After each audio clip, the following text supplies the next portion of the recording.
Ellsbury leading it off and in center field with Brett Gardner in left field batting second.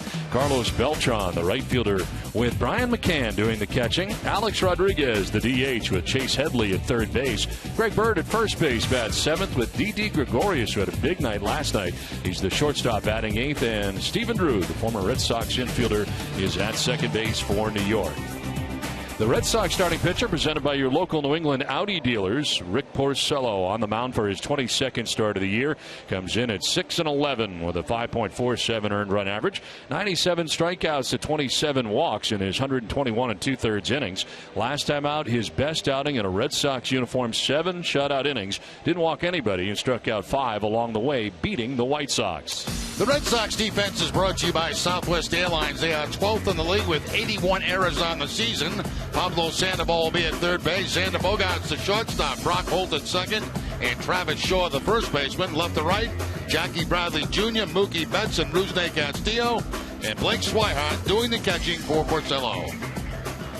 Now the umpiring crew tonight, Ron Culpa has got the plate tonight, calling the balls and strikes with the crew chief Larry Van Over at first base, Brian Knight at second, and Vic Carapazza, the umpire, at third.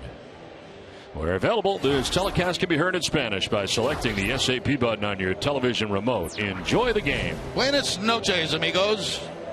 Very comfortable conditions tonight at Fenway Park. 72 degrees, breeze in from right at 15 miles per hour. And the forecast for more of the same. Clear skies, not a cloud in the sky as we get started tonight from Fenway Park. Lights are on as Rick Porcello ready here to work to the top of the Yankees order in Jacoby Ellsbury, Brett Gardner, and Carlos Beltran. Porcello in his career has made 9 starts against the Yankees. He's 4-3 with a 3.90 ERA. And a tough customer for Porcello, Ellsbury. Ellsbury hitting at .647 against Porcello with 4 home runs. So Ellsbury ready to lead it off here in the first inning as he stands in. Jacoby hitting at .275 on the year, 7 home runs. The leadoff hitter for the Yankees. And he takes strike one. We're underway. Well, that last outing for Porcello, sinkers were sinking, and he was getting a lot of ground ball outs. The Rick Porcello, I think the Red Sox were anticipating they were getting earlier this season when they signed him to the long-term deal. And they are hoping to have that continue tonight in his second outing off the DL. Another strike over the inside corner. Ellsbury not buying it. And one thing about Porcello last time out is we look at the Honda Key matchup, Jacoby Ellsbury against Porcello. We gave you those numbers.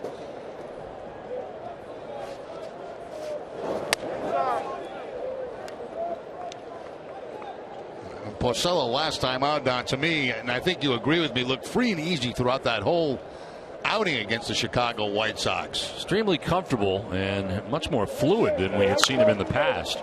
There's a 2-hopper bounced out to Brock Holt, and the first out of the ball game.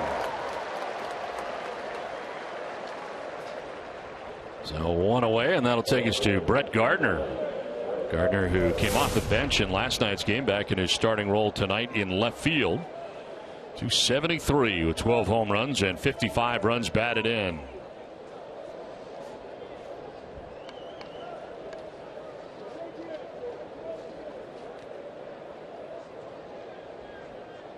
Gardner 1 for 1 pinch hitting in last night's game. Pinch hit for Brendan Ryan in the 8th inning. And remained in the game in left field. And he takes strike one. As Sandoval in tight at third base. Trying to protect against a possible bunt. Gardner will do that, and he runs very, very well. Yeah, really, the Yankees have 2 leadoff hitters at the top of their order between Ellsbury and Gardner. Sliced foul off to the left, and it's 0-2. Joe Girardi has gone with all that speed at the top of the order. Pretty much all year for Girardi in a lineup that has been highly successful.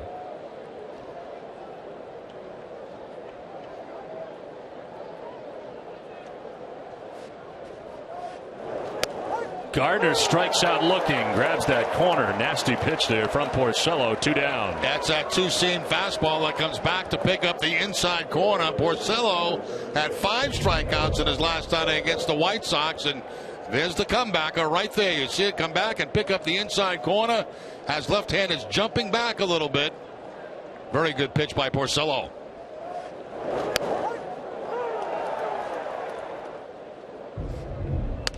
Two down, and it's strike one to Carlos Beltran, who slides up the order and bats third tonight for the Yankees. 283, 13 homers, and 48 runs batted in for Beltran. Been on a pretty good run, hitting safely in 23 of his last 25 games. And always good numbers against Porcello. 6 for 11, 545 against Porcello. Red Sox shifting on the right side. They bring Sandoval, the third baseman, of the right side. This one foul back.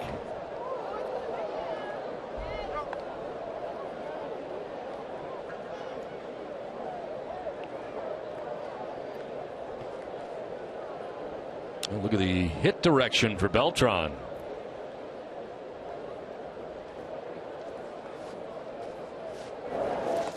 Kind of yanked that one down into the dirt.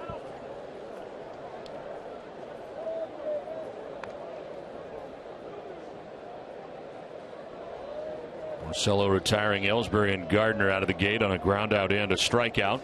Now 1-2. There's strike 3. Nice start for Porcello. Back-to-back Ks to wrap up the top half of the first. Red Sox are coming up. The Red Sox lineup is brought to you by our Eastern Hyundai dealers. Mookie Betts leads it off in center field with Pablo Sandoval in that familiar 2 spot now at third base. Xander Bogaerts at shortstop bats third with David Ortiz, the DH. Travis Shaw at first base with Rusney Castillo in right field batting 6th. Brock Holt at second base with Blake Swihart doing the catching and batting 8th. And Jackie Bradley Jr. in left field bats 9th. And Mookie Betts ready to lead it off here for the Red Sox in the bottom of the first inning. Yankees starting pitcher presented by New England Nissan dealers. Michael Pineda, his 21st appearance, 9-8, 4.19 earned run average. He's logged 122 and a third innings and had 120 Ks in those innings. Last time out against Houston, did take the loss. Lasted just 4 1/3, giving up 6 hits and 5 runs. To an Astros team that now has a 4-game lead atop the American League West. Ground ball to shortstop. Gregorius throws out Betts for the first out of the bottom of the first inning.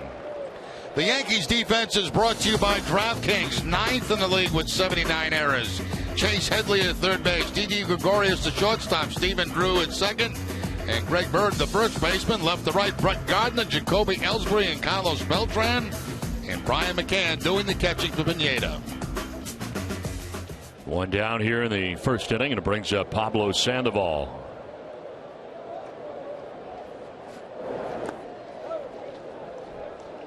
Pineda spent some time on a disabled list. He had a forearm muscle strain that put him on the DL.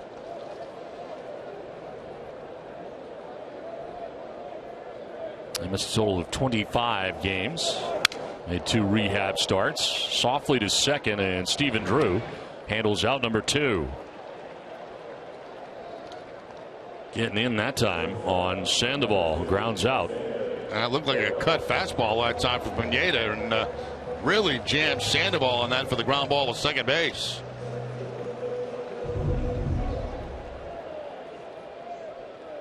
I don't think it was meant to be a cut fastball, but it acted like one as it got in the hands of Sandoval. 2 down here in the first inning for Xander Bogaerts. He'll take a strike over that outside corner. Xander starting the night hitting at .315 with 4 homers and 61 runs batted in. Leads the majors with a .340 average since May the 31st. And a swing and a miss. It almost acts like a breaking ball the way that fastball runs at 93 miles an hour. Yeah, fastball's really taking off here in the first inning. See the breakdown on the pitches. 33% breaking balls, 8% changeups. 1 changeup so far in this game. Bogart's fouling it back, and it hangs at 0-2. Also has very good control in 122 innings, only 16 walks with 120 strikeouts.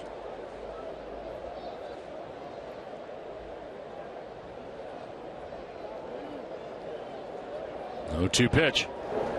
That'll skip in. McCann knocks it down.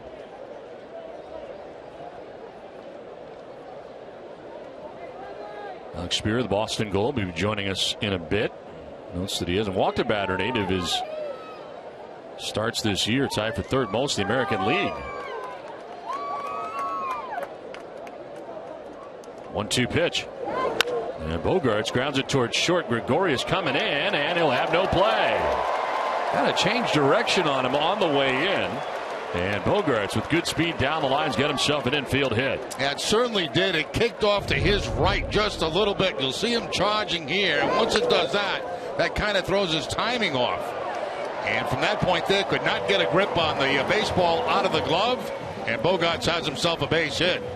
I don't think he expected the bounce to stay down low like that. So 2 down. Bogaerts at first base. Into the shift go the Yankees on the right side on Big Papi. Sitting on 495 home runs and now 29 home runs this year. 80 RBIs to go along with the 267 average.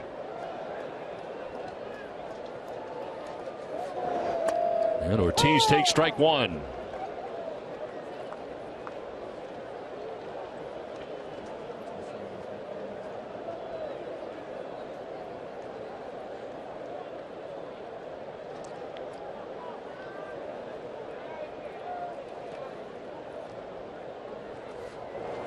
Swing and a miss, down and in.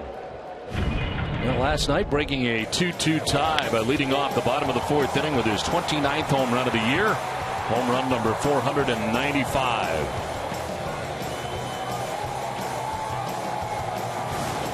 Also is his 47th regular season home run against the Yankees. 46 of them coming as a member of the Red Sox. Seems like the Yankees and Toronto, the 2 teams that he is absolutely worn out with home runs. 220 career games against the Yankees. Those 47 home runs I mentioned. Also up over 300 in his career against the Yankees.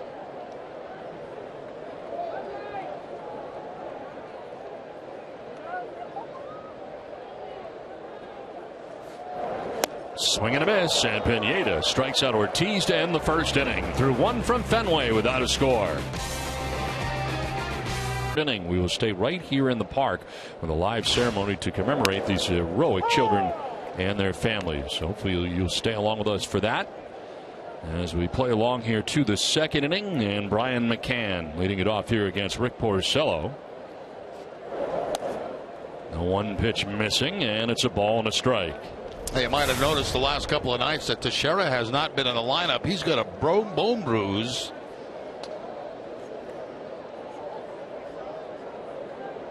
We've seen Greg Bird at first base in his absence. And that bone bruise on his right foot.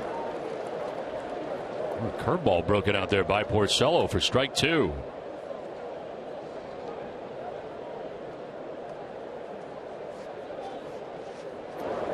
Strike 3. And it's 3 strikeouts in a row for Porcello. Well, he's done that a couple of times, and those left-handers bring that two-seamer back on the corner, and he does it again to McCann. It's a very difficult pitch. It's one that, the lefties will quit on. You get a little tail on it back to the corner, and you're just kind of frozen. You think it's going to be inside, but it's not. Well, 3 strikeouts in a row, all called third strikes, as Alex Rodriguez takes a look at one right down the middle. A-Rod at 256 on the year, 26 home runs, 71 runs batted in. Down 0-2. And Porcello working at a very quick clip here early in the ball game.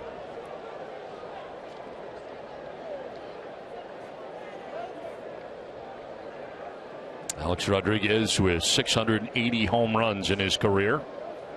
A little bit low that time, 1-2. Ranks 4th on baseball's all-time list.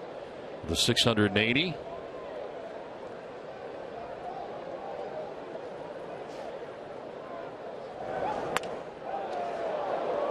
Too far inside. 2-2. So far, 4 pitches, nothing but fastballs to Rodriguez. So Chase Headley waiting on deck. 2 balls, 2 strikes here to A-Rod. Hits him twice, but he's in the box.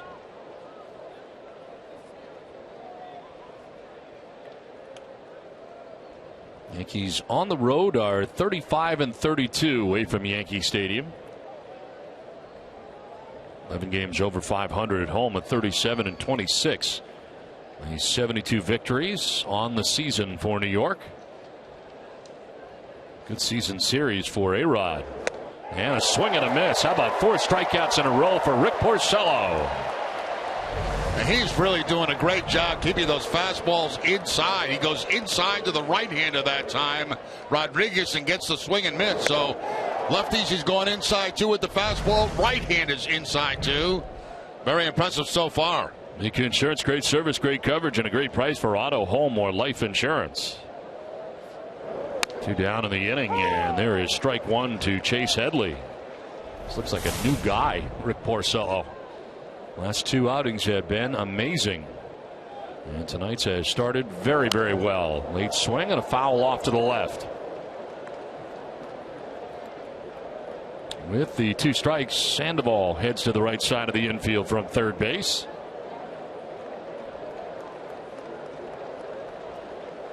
Oh, 2 pitch.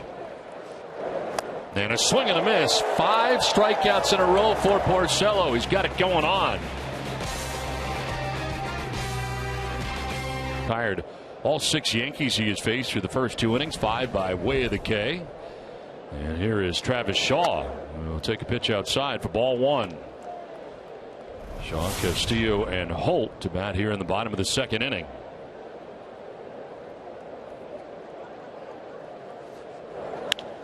On the ground to the backhand, picked by Greg Bird. He'll take it himself to the bag. Pineda was there, but he didn't need him. Well, the first 5,000 fans who attend the Paw Sox Rochester game at McCoy Stadium on Friday will receive a collector's edition Paw Sox baseball card set. It's always a popular item, so make sure you grab your tickets today at pawsox.com. 1 down in the 2nd inning for Rusney Castillo. 288, 5 homers, and 25 runs batted in.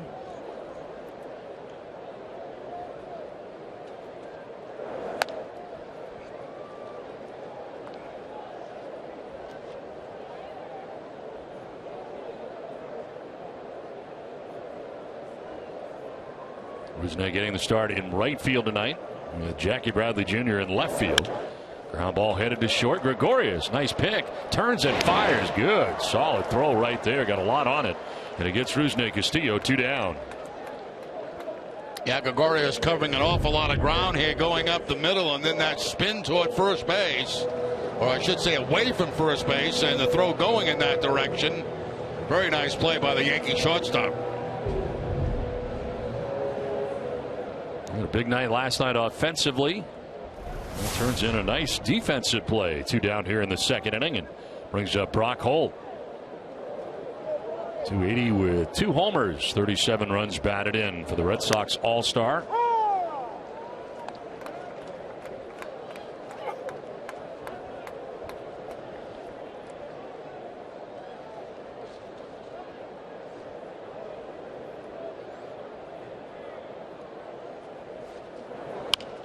Line and cut by Gregorius. A 1-2-3 2nd inning for Pineda. We head to the 3rd without a score. Fastball with the exception of 1 that he elevated. Well, career high 5 consecutive strikeouts for him, and it's strike 1 to Greg Bird. Great to have Alex Spear, the Boston Globe, alongside. Alex, it's always great to see you. Well, thanks. This is the guy I think they thought they were getting. Certainly the one they hoped they were getting.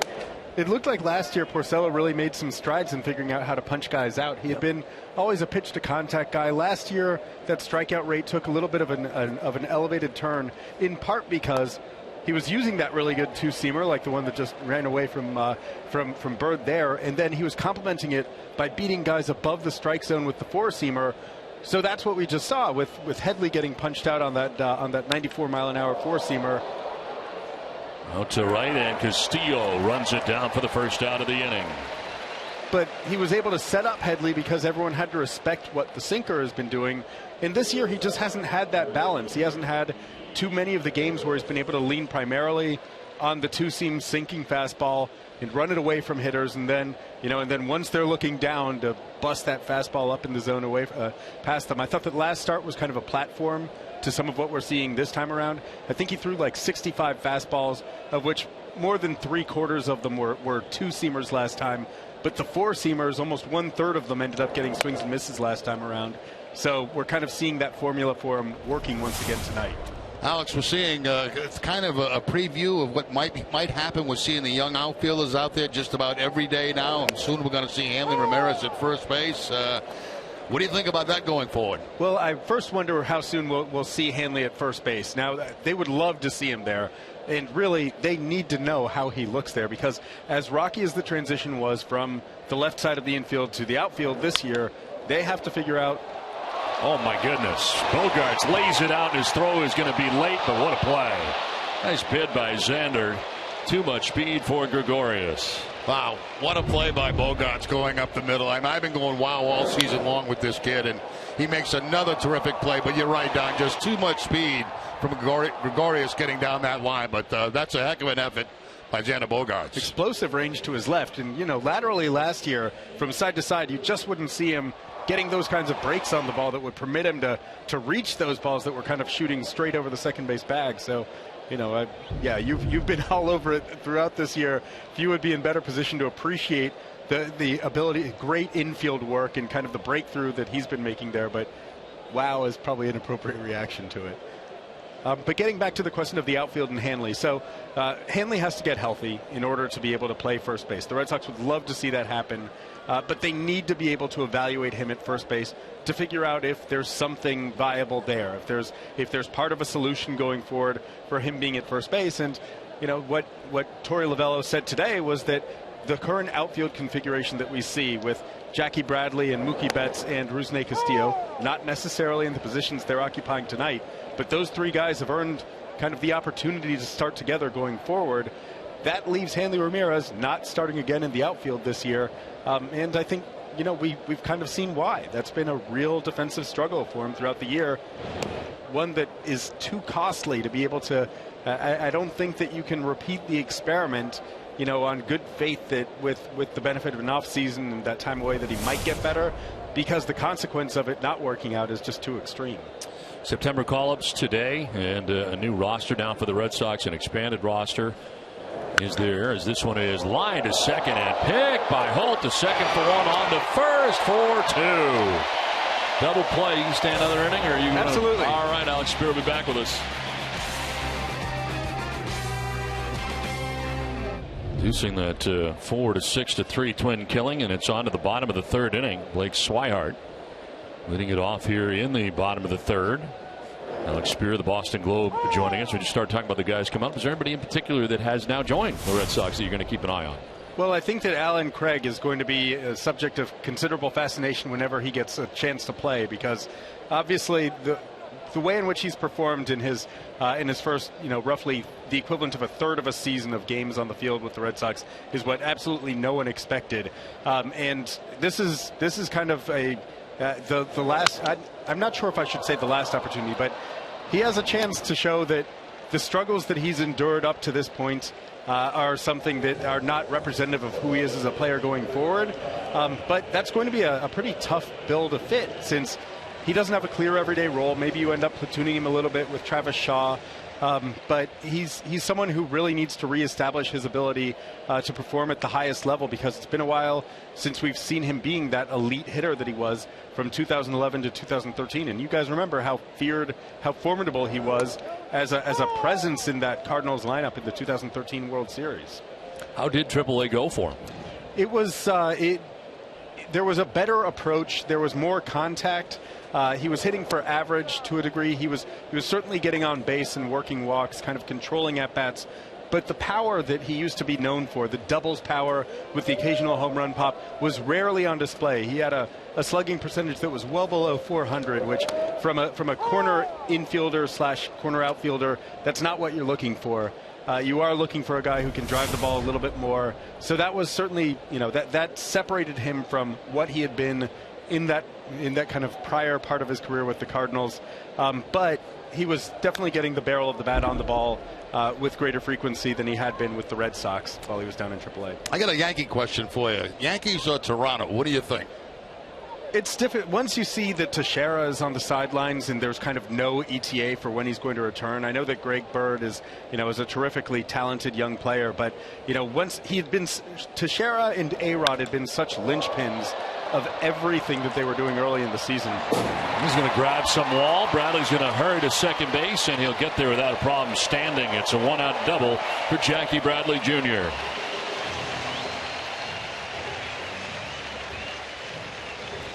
I love the way Jackie Bradley is letting that left field wall become his friend, because that makes all the difference in the world. We saw him last year try to hook and pull everything, and a lot of those pitches right there would be rollover ground balls to second base. Now he's taking that pitch, he's taking it to the opposite field, he's using the left field wall, and got himself a double after getting 3 hits last night. So I mean, he's on fire right now.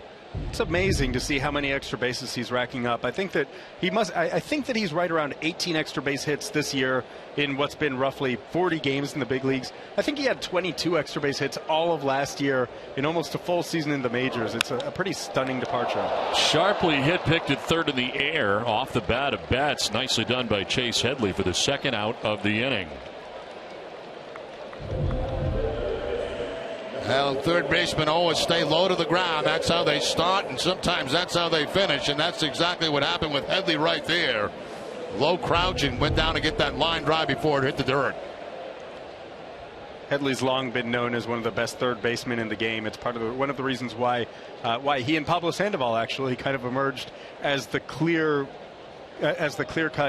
top of the free agent third base class last offseason. They were both viewed as guys who were capable of delivering a pretty significant defensive impact and possibly offensive impact as well. Neither of them, I think, has performed quite up to expectations of what either team expected from them this year. Well, Pablo Sandoval batting now, grounded out to second base in the first inning, batting with Bradley Jr. at second base. Within that, it's of course worth noting that Sandoval has, I think, clearly been moving quite a bit better at third base over the last month or so. He's started to get a little bit more of the explosive movement that characterized him with the Giants and that made him a good defender there. To left field, Gardner coming in, is going to fall for a hit, going to try and score. Bradley and a bobble out there by Gardner. Bradley will score without a problem, and the Red Sox take a 1-0 lead. Sandoval with a base hit, and the Red Sox jump on top. Now the advantage with 2 outs there, you're off on contact, so there's no question that Bradley's going to be able to score. Here's the bloop and the effort, and it bounces right off the glove of Gardner, but Bradley was going to score anyway because he's off on contact with 2 outs. Gardner tries to backhand the ball, cannot come up with it, so no problem getting the run home from second base. Red Sox have the 1-0 lead.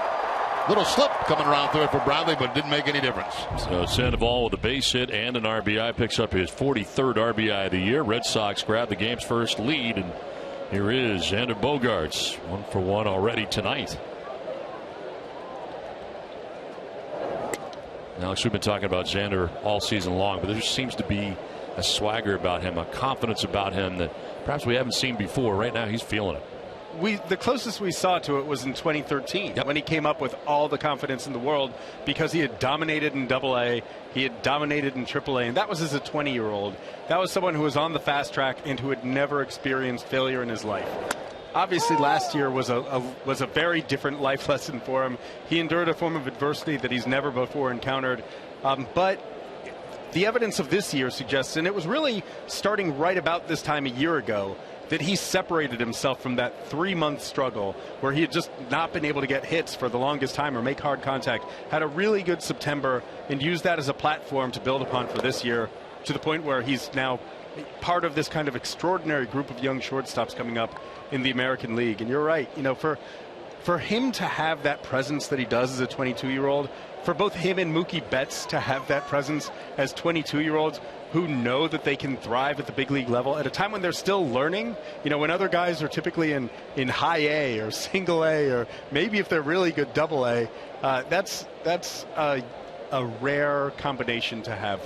That's a great point, because a lot of times we forget that how young these guys are and doing it at the major league level, and how quickly they've learned at the major league level. I mean, we've seen Betts make adjustments on outside pitches, go take that ball to the opposite field or hook it up the middle. We've seen Bogaerts become a completely different player this year than he was a year ago.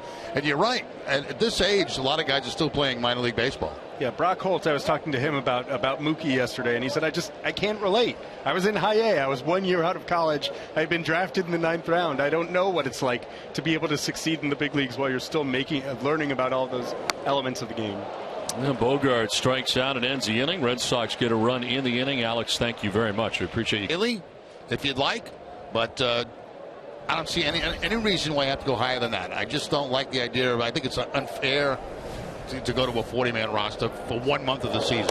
Yeah, I don't understand how you play under one set of rules for 5 months out of the year, and then play under a completely different set of rules for the last month of the year. I mean, I'm all for rewarding guys that have good years at AAA. I'm all for that. But the fact is, I agree with you, Don. One set of rules. This is Blue back at first and is going to fall foul. Back to try to grab it was Shaw. Ends up outside the line and foul, fortunately, for Rick Porcello and the Red Sox.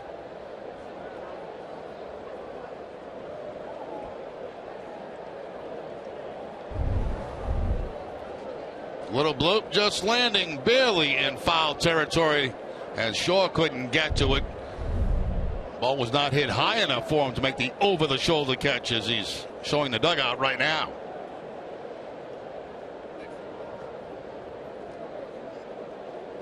Ellsbury getting his second look at Rick Porcello, grounded out to second base in the first inning.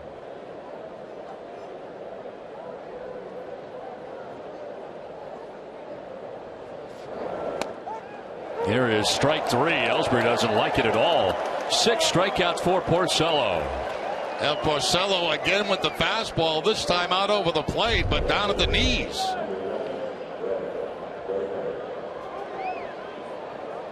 And Jacoby Ellsbury thought that ball was a little bit low. He says down. But Culpa says no. One down here in the 4th inning. Here's Brett Gardner. He struck out looking in the first inning. 0 for 1 against Porcello tonight. In on the grass again, Pablo Sandoval. Really, it doesn't change here from hitter 1 to hitter number 2 in the Yankees orders as far as speed goes. And there is a low strike call.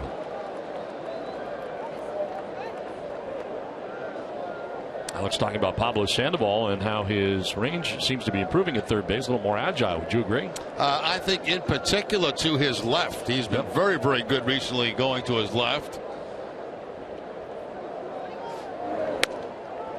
Strike 2. Okay, so Porcello has thrown 40 pitches tonight, 32 for strikes, 80% strikes tonight for the Red Sox starter.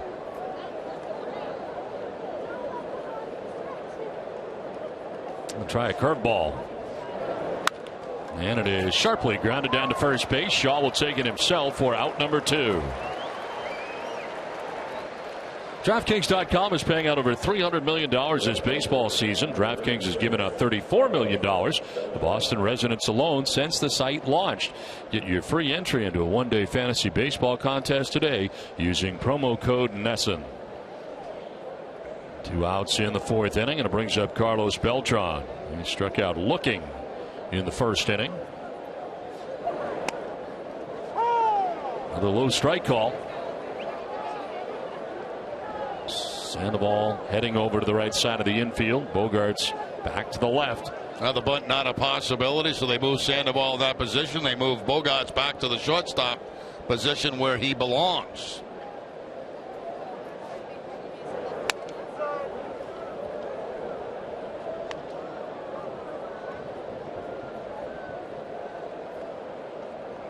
Porcello coming into tonight's outing 6-11 with a 5.47 ERA.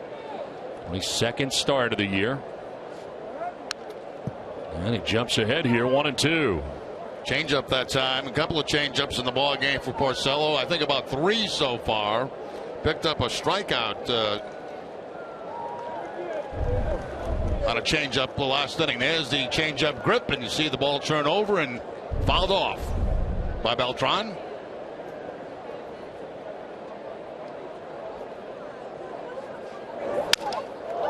Broken bat. Bat goes into the seats as the ball ends up in center field for a base hit.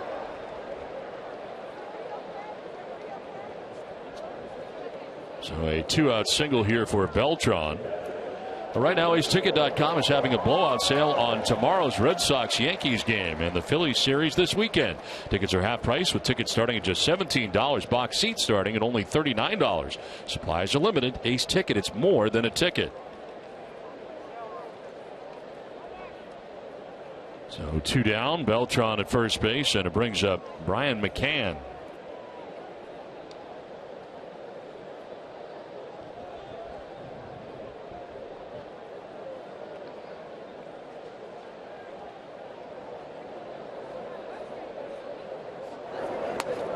Well, McCann will take a strike over the outside corner.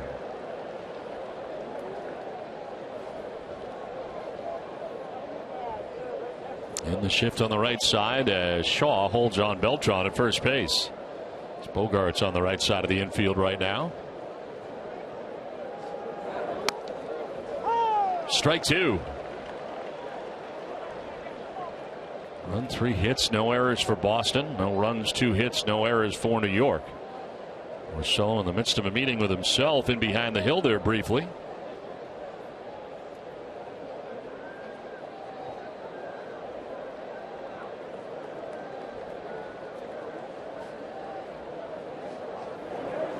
Swing and a miss, and he strikes out McCann. 7 strikeouts through 4 innings for Porcello. 1-0 Boston. In the 4th. David striking out, swinging in the first. One of 2 strikeouts for Pineda in this game. And a strike over the inside corner. And quite a few sliders from Pineda to David Ortiz so far. That's how he struck him out back in the first inning.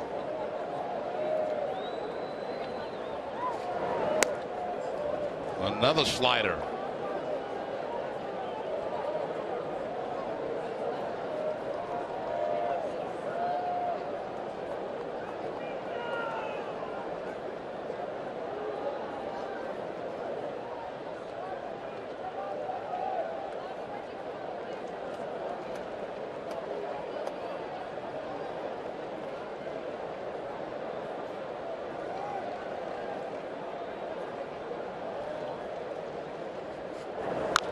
On the ground, foul over by Travis Shaw, waiting on deck.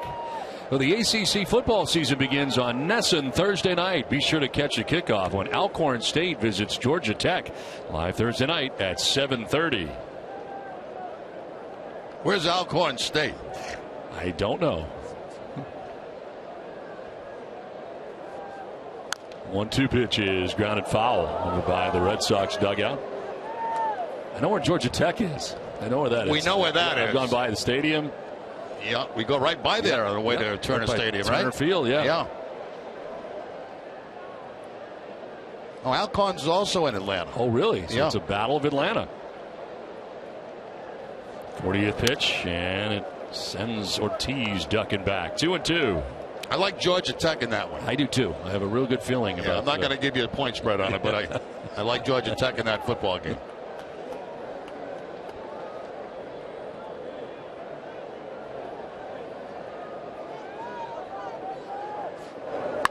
Ortiz lines it down the right field line, foul. Just out ahead and to the right of the pole down that right field line. We got controversy now, Don. Oh, no. You got more bad info from the truck again? Alcorn State is in Mississippi. That's not Atlanta. No, so it's not the battle of Atlanta or Georgia or anything like that. No, it's it a really game. isn't. It really isn't. It's a game. And Full count now. The truck is at like a 40% correct range with information the last 2 days. Actually, I gave the bad information. Oh, okay.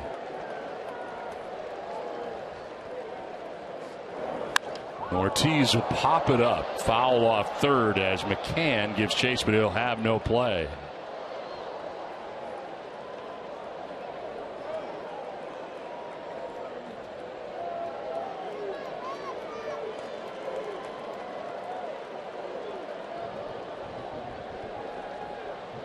David batting here, beginning the bottom of the fourth inning with a full count. You see Shaw and Castillo after Ortiz.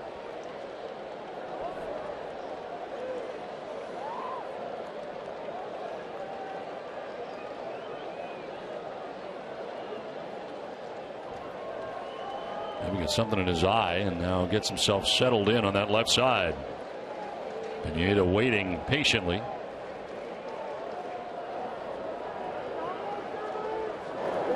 And Ortiz grounds one foul outside of first.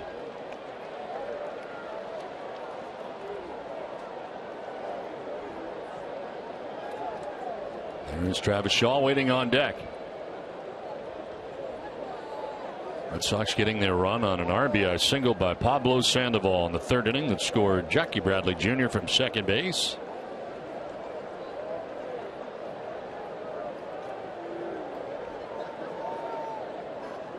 Payoff pitch. And Ortiz strikes out again. Second time that Pineda's got him tonight. Third strikeout overall for Pineda. Pineda with a 96-mile-an-hour fastball this time. A lot of pitches, 10 pitches in that at bat, but puts him away with a fastball. It's actually down and out of the strike zone. So he got him with a slider back in the first, a fastball here in the fourth inning. One down here in the fourth, and it brings up Travis Shaw. Shaw grounded out to his counterpart at first base, Greg Bird, in the second inning. They shift on him on the right side here, do the Yankees. As Pineda falls behind 2-0. We've seen him before defeat this shift with a ground ball right at shortstop.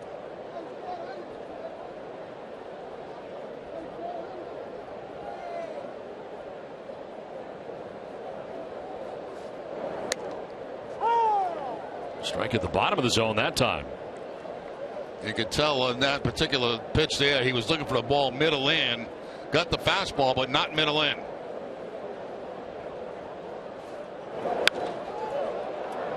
Gregorius back on the outfield grass to make the catch on the soft liner for the second out of the inning. The Celebrity Cruise is the official cruise line of the Boston Red Sox. Join Louis Tion, Jim Rice, Steve Lyons, and more on January 9th as they sail the Caribbean on Celebrity's 2016 Red Sox Fan Cruise. Space is limited. Call 1-888-727-4907 or contact your travel agent today. Two down in the fourth inning, and it brings up Rusney Castillo.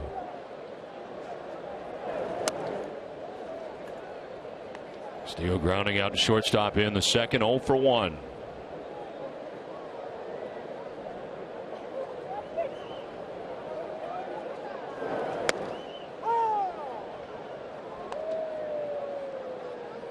Blue Jays have a 2-1 lead so far tonight over the Indians at the Rogers Center. In the fourth inning north of the border tonight. Game obviously the Yankees keeping an eye on. They are a game and a half back of the Blue Jays right now in the American League East.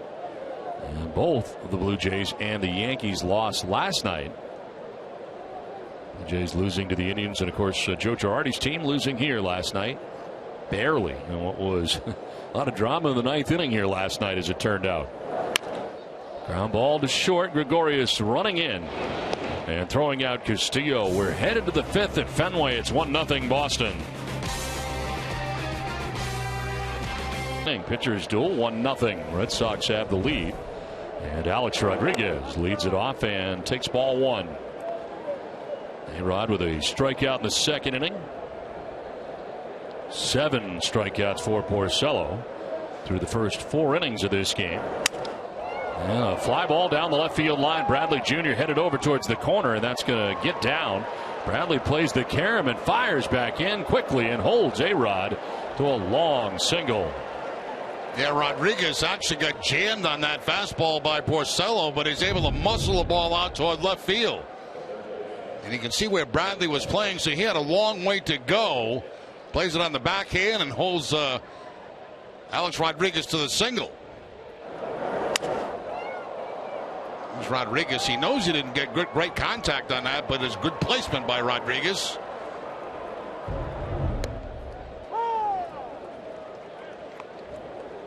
Now Chase Headley, a strikeout victim in the second inning. He went swinging in the middle of that 5 strikeouts in a row for Porcello.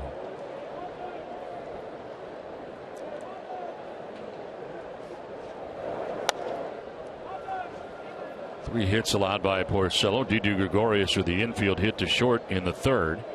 Carlos Beltran with a single to center in the fourth, and now Alex Rodriguez with a single to begin things here in the fifth inning.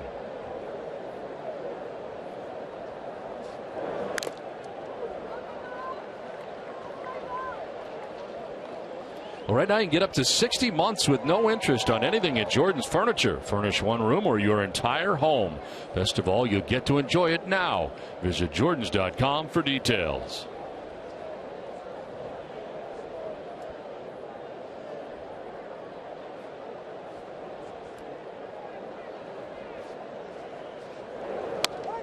Strike 3 call. There is 8 strikeouts now for Rick Porcello. Second time Headley's down by way of the K. Yeah, and once again inside the two-seamer. Watch it come back. Right there. 8 strikeouts is a season high for Porcello. One out, one on. And Greg Bird coming up. Flied out to right field in the third inning.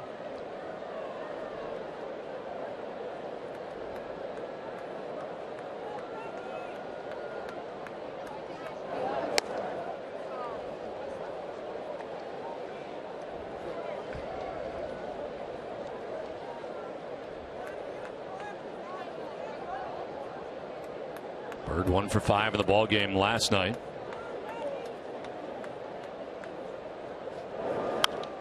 And he carves it foul, leaving the count of 1-1.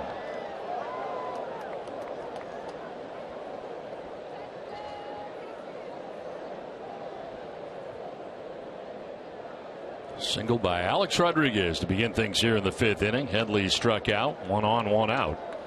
And a 1-1 pitch to Bird. Holds up and a little bit high. It's one of the rare four-seam fastballs that Porcello has thrown tonight. A lot of strikes tonight.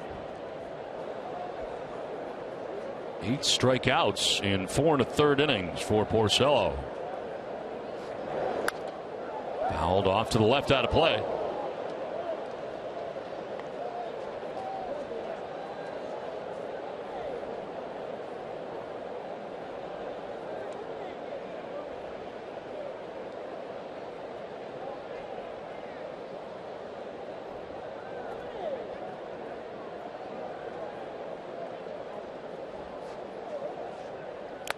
Swinging a foul tip for strike 3, make it 9 strikeouts for Porcello, 2 down. Now he's mixing in the cross-seamer as he goes up top with the fastball for the strikeout. So he's got outs with both his two-seamer, his cross-seamer. This one just continues to rise and kind of catches Bird by surprise. So 2 down, A-Rod at first base, held on by Shaw. And it brings up Didi Gregorius, who reached on an infield hit in the third inning. One of the 3 Yankees hits off Porcello in the game. Slices it foul off to the left, out of play. Now a 6-game hitting streak with that base hit back in the third inning. 636 during that time. 14 for 22. That's a streak. That's a real good streak right there.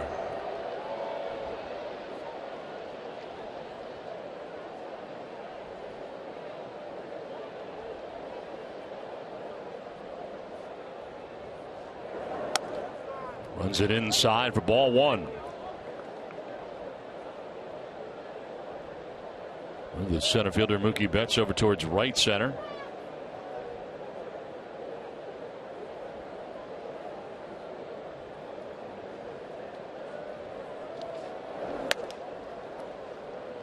It's twice the fun at Irving Oil. Every weekend through September the 7th, get double the Pump Up the Fun game tickets for even more chances to win in the Irving Oil $5 million summer giveaway. Visit a participating Irving Oil for details.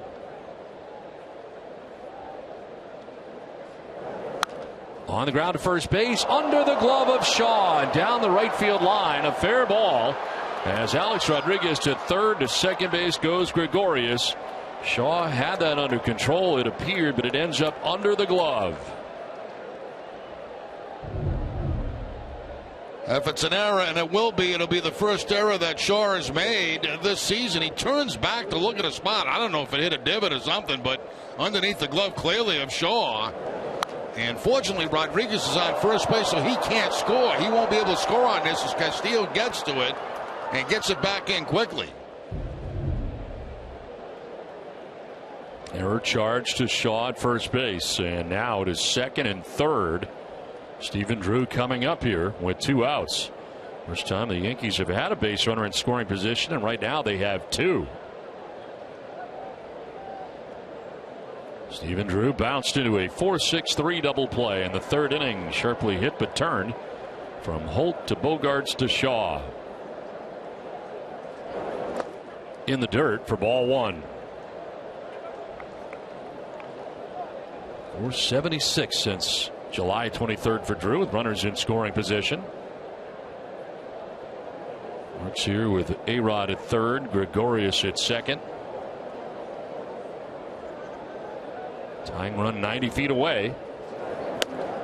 And Drew takes ball 2.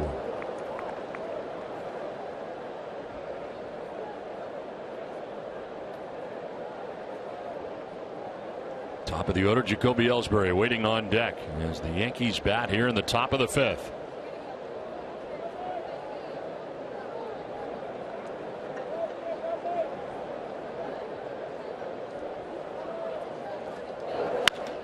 Line towards the gap in left center field. It gets down and rolls to the track and the wall.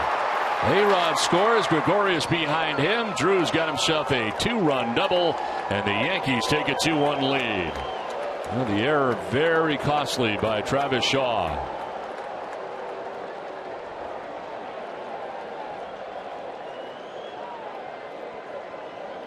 For the most part of this game, it's been good pitches made by Porcello, but that changeup right there stays up in the zone, and Drew, for the second time tonight, hits the ball very hard. First time to turn into a double play, this time it turns into 2 runs. Well, you're right, down the error at first base really hurts this inning, and Drew makes him pay for the mistake. So 2 down, Drew at second base. Now Jacoby Ellsbury with a chance. Yankees center fielder is grounded out to second and struck out.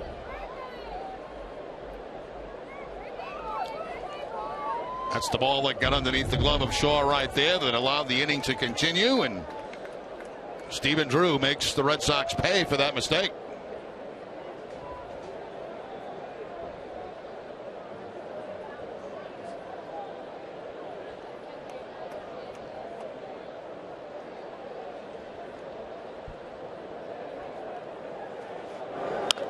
On the ground softly to Holt. He will flip to first for the out that ends the inning, but the damage done. Yankees scored twice, take a 2-1 lead. Let's check out the Red Sox box score. Sox with work to do now. Bottom third of their order coming up. Brock Holt, Blake Swihart, and Jackie Bradley Jr. There's Pineda with the lead for the first time in the game.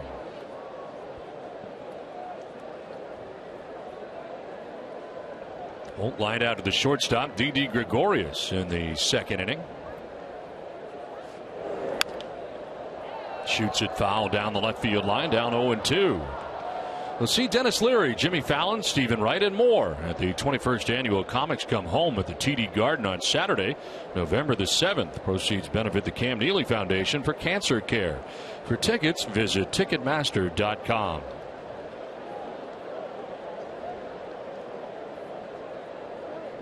0-2. And a grounder foul over by the on deck circle.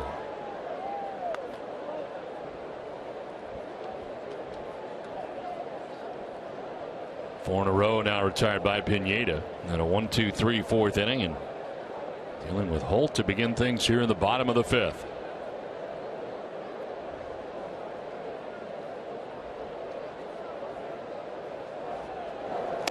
Swing and a miss on a pitch down and in, and Holt strikes out. It's 4 Ks now for Pineda. Yeah, very good slider that time from Pineda. He's had a good one all night long. Keeps it, buries it down and into the left-handed hitter. And again, as I mentioned many times, that becomes really a blind spot for a hitter when you get it down and off the plate and low. You see it, then you lose it. 1 down here in the 5th for Blake Swihart. He grounded back to Pineda in the 3rd inning.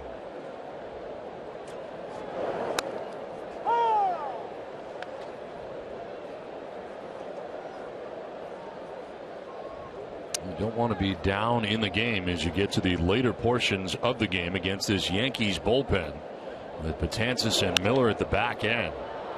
This one fouled off down the left field line, out of play. Toyo Tires, the official tire of the Boston Red Sox. Whether you're taking your truck off-road, the kids to practice, or your sports car to its limits, there's a Toyo Tire for you. Visit toyotires.com to find a dealer near you.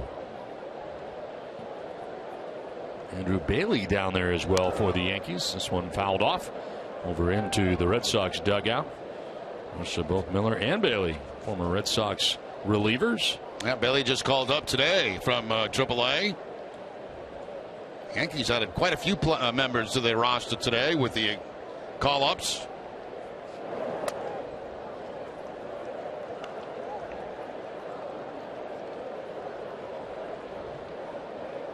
Swihart now. Bradley Jr. next. 5 in a row. Retired by Pineda.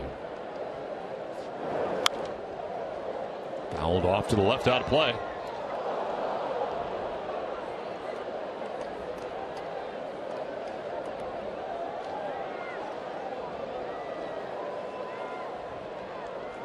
Pineda only lasting 4 1/3 last time out, giving up 5 runs to the Houston Astros through 71 pitches in those 4 1/3 innings. He's gone 4 1/3 here tonight.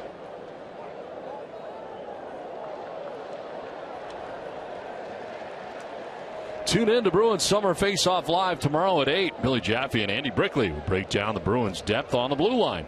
You'll hear from the team captains as well. Bruins Summer Face-Off Live is presented by your New England Nissan dealers.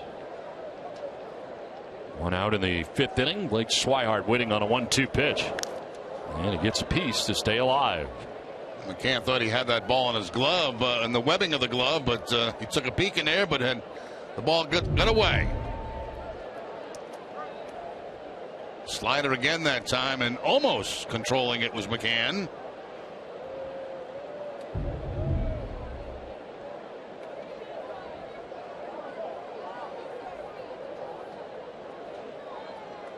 Shakes off the changeup, wants the fastball. 1-2 pitch fouled back, still 1-2.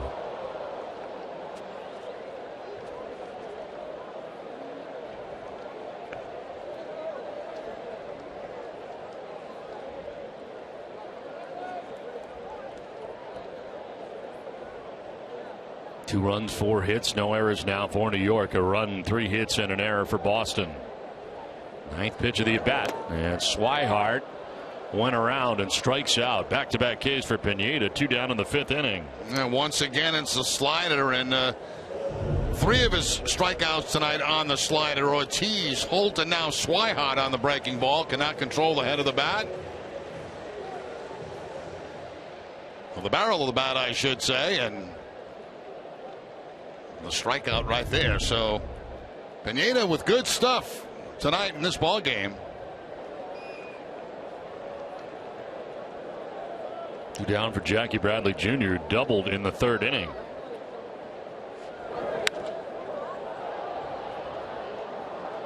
Torey Lovullo was asked before the game if he gave some consideration to moving Jackie Bradley Jr. up the lineup now that he is hitting so well, and here he is hitting 9th again in this ball game, and he said right now just leaving him where he's at, let him be, and continue to settle in and do what he's doing offensively. No 1 pitch, and that's lined into left field. Gardner over to cut it off, sliding and throwing towards second base, but Bradley will be safe, and he stays on the bag. Almost came off. A 2-out double, second double of the night for Jackie Bradley Jr. Yeah, why mess with it? Right down. I mean, you got a guy swinging the bat as well as he is in the 9 spot. You get some production from the bottom of the lineup. Another line drive here going the opposite way for Bradley. And another double. 2 doubles in the ball game for him so far.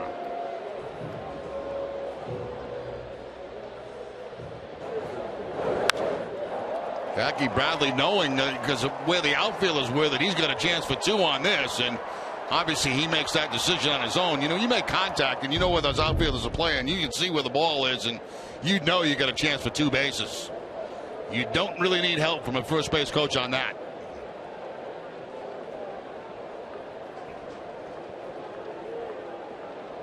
So a 2-out runner at second base now for Boston. Here's Mookie Betts.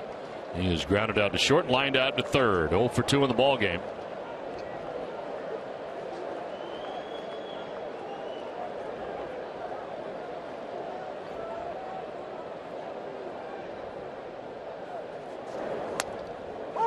Strike call. Top of the zone at 93 on the fastball.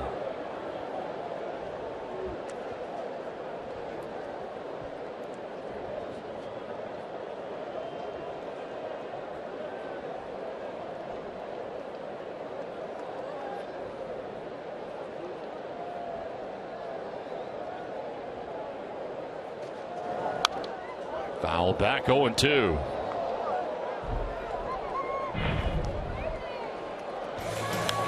Last night, Mookie Betts getting that pitch from Nova, fastball right down the heart of the plate, and taking it into the monster seats for home run number 13 on the season.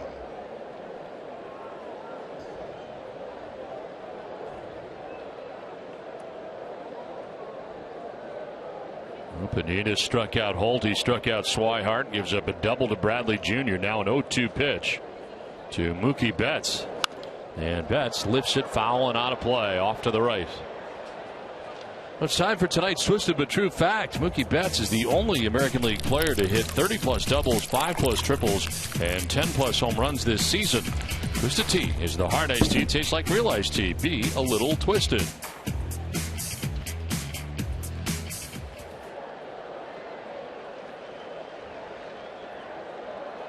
Two down, Jackie Bradley Jr. at second base, and Mookie Betts waiting on an 0-2 pitch.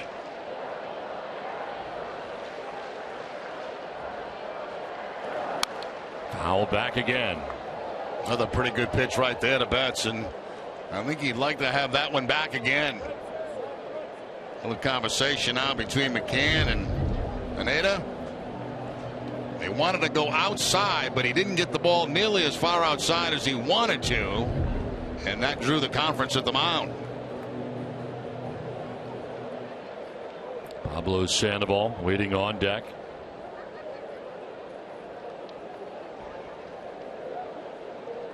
Pineda having to work a little harder here in this, the 5th inning, than he has the rest of the night.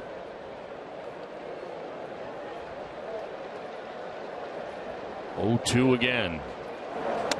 And there is strike 3. Freezing Betts ending up. And Pineda strikes out the side through 5, 2-1. How much work he's put in, and you just want to enjoy the ride with him.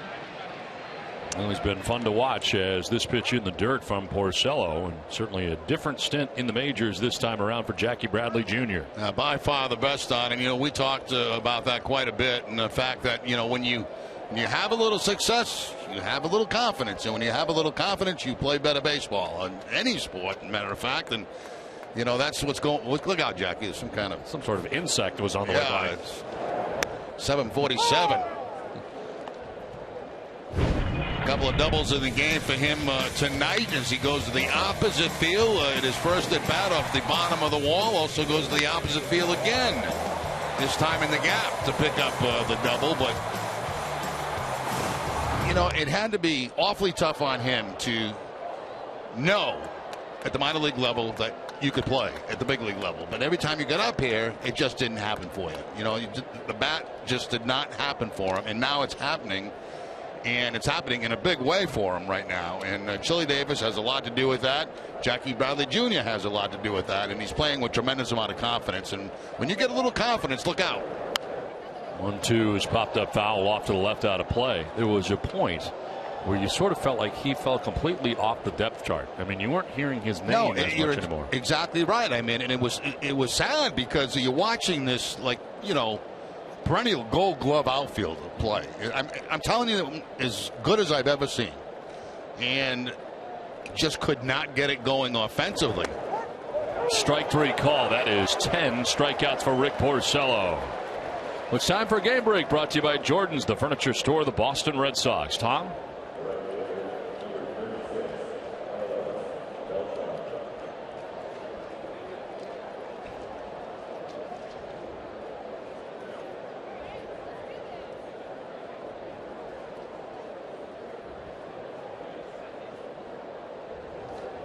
All right, Tom, thanks very much. A strikeout by Porcello, the 10th of the night here. He's one shy of his career high, which is 11. Did that in a Tigers uniform against the Pittsburgh Pirates back May 28th of 2013. But a 10 strikeout performance here tonight.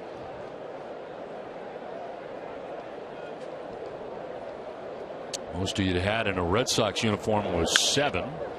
Shift on. It's Bogarts on the right side of the infield. Retires Beltran. 2 down. Well, don't miss WB Mason extra innings live right after the game. TC Eck and Steve Lyons will break down tonight's game. You'll hear from Rick Porcello. Whatever, whenever, wherever. Who but WB Mason? Don, just to get back to Bradley for a second, you know, when you come to the big league level and you have trouble hitting, you've got everybody in your ear telling you what you're doing wrong, and it becomes so confusing to you that you don't know who to listen to, you don't know what to do, and that's almost like a point that he got to, you know, because everybody becomes a hitting coach when you're bad, and you got to really shut out a lot of people and say, wait a minute, I got to focus on this myself. I got to find one person that's going to help me, and I got to stick with a plan. Because it's amazing how many guys become hitting coaches. Oh, everybody knows. Guys that aren't even hitting coaches. I see this, I see that, I see this, you know, and your head is spinning, and you don't know what, finally you don't know what you're doing. From teammates, everybody. Everybody. Oh yeah, teammates. You get letters, people telling you how to hit. You get, you might have 4 different coaches who are telling you how to hit, and that's not right. That's not supposed to be, but it just happens. Shift on again, and Holt on the right side. He'll throw out McCann, and Porcello has a 1-2-3 6th inning. 2-1 Yankees. He bets on a fastball. Bradley had the double after the second strikeout, but ended the inning with the strikeout to Mookie Betts. Pitching line is brought to you by your area Lexus dealers. 5 innings, 4 hits, 1 run. It's earned, no walks, 6 Ks. There's pitch 74, and it's fouled back by Pablo Sandoval.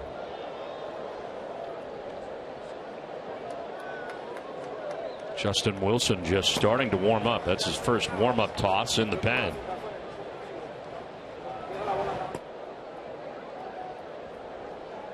Sandoval, Bogarts, and Ortiz here in the 6th inning. And Pablo rips this foul.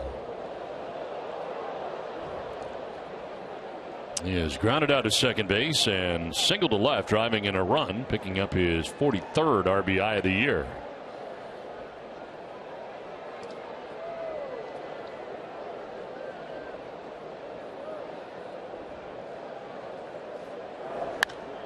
Foul again down by the tarp. Well, don't miss the excitement of the Bruins and Celtics this season. Single game suites are now on sale. It's an ideal way for groups of 18 to 60 fans to enjoy a game. For additional info, visit tdgarden.com/suite rentals or call the number on your screen. She's blushing because she's on NESN. 0-2 pitch fouled off to the left out of play up to the grandstand.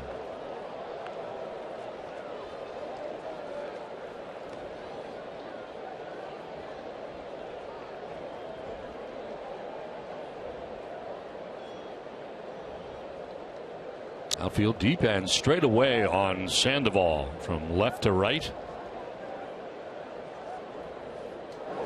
Sandoval lines one, foul. Just out of the reach of Bird diving at first base. Now Bird is playing fairly close to that line at first base and just missed catching that foul ball on the line. Another breaking ball of Sandoval. That's about 3 sliders in a row that he's got, and pulling them all foul.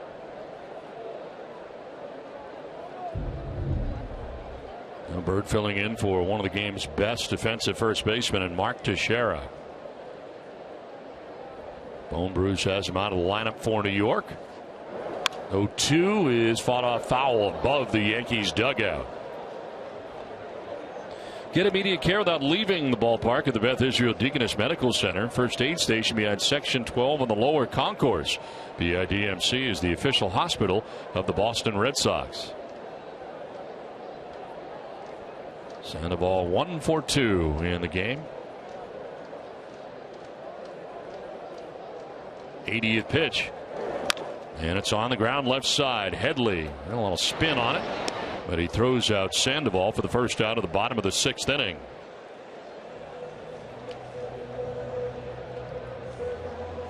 Pineda's been pretty good tonight. Working here into the 6th inning now with 1 down. Doing some stretching in behind the hill. Yeah, much better than his last outing, which lasted only 4 1/3, giving up 5 earned runs. That was against the Houston Astros. Guess the Astros are for real, Jerry. I think we can say that. I think we can say that. You got a 4-game lead now over Texas back in the mix. The Angels have really gone the wrong direction. They're now 7.5 games back of the Houston Astros in the West. At one point they had gotten back in first place ahead of the Astros, but now they are sliding. A game under 500 for the Angels. Pitch down low, and it's 1-1. They haven't been the same since I left. Since you left where? The Angels. Oh. When was that? 1978? Yeah. They've had a couple of pretty decent years since then. Yeah. Yeah. 1-1 pitch, a swing and a miss. I thought you meant like last time we were there. No. No. Much further before. As a matter of fact, when I was there, we didn't have very good years at all. Oh. So, really so maybe it was really before you. Yeah.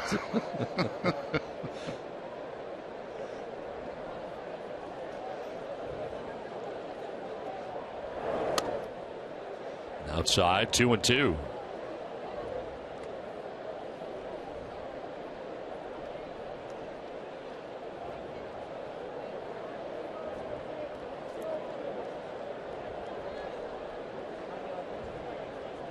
Xander with an infield hit in the first inning to short, struck out swinging in the 3rd, and this is in the dirt now.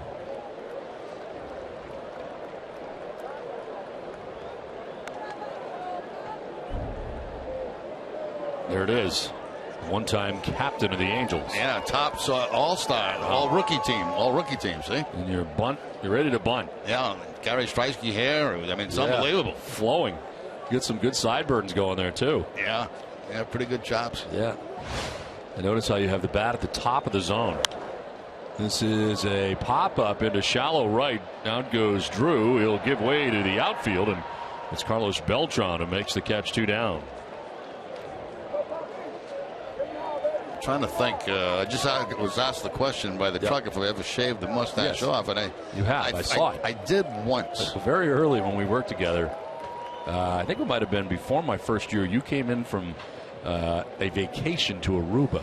Yes. And you didn't have the mustache, and I wasn't sure who you were because you're you kind of know you. I knew they'd come back into style sooner or later. You know, Joe Kelly's got a mustache now. Yeah, so, looks good. Yeah, but I go right through trends. I just right through. And it'll come back again. Yeah. Again, I mean, everybody's going to have one soon. I'm thinking about it. Yeah, you look good one. Yeah, not really. A goatee in the off season is about as much as you're going to get. I shaved it off, and my wife didn't like the idea that it was shaved off, so I grew it back, and I still look like a chipmunk, but I really look like a chipmunk then.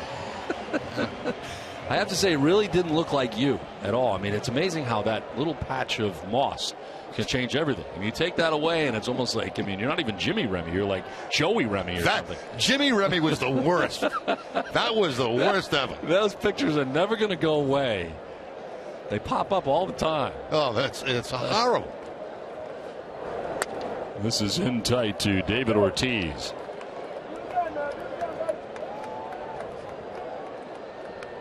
David has struck out twice tonight. Once in the first, once in the fourth. 6 strikeouts for Pineda on the night. And 2 belong to Big Papi.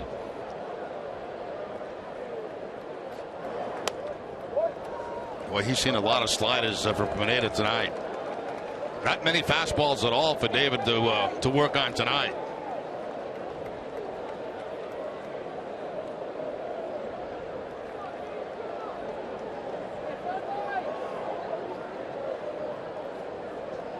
He shakes off the slider, wants the fastball. Fouls it off into the crowd.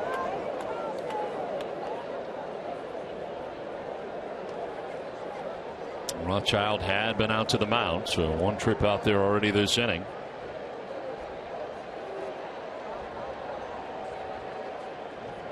He has been doing a lot of stretching tonight. Behind the mound a bit, and 90th pitch. And a swing and a miss. How about that hack by Ortiz? 2-2.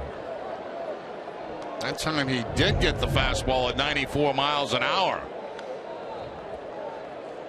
And you can see him leaving a little bit too soon that time, of course, thinking about home runs, and every once in a while that shoulder will fly open a little bit early.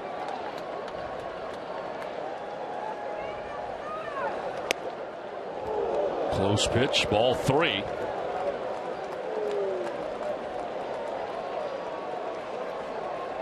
Travis Shaw on deck with 2 down here in the Boston 6th inning.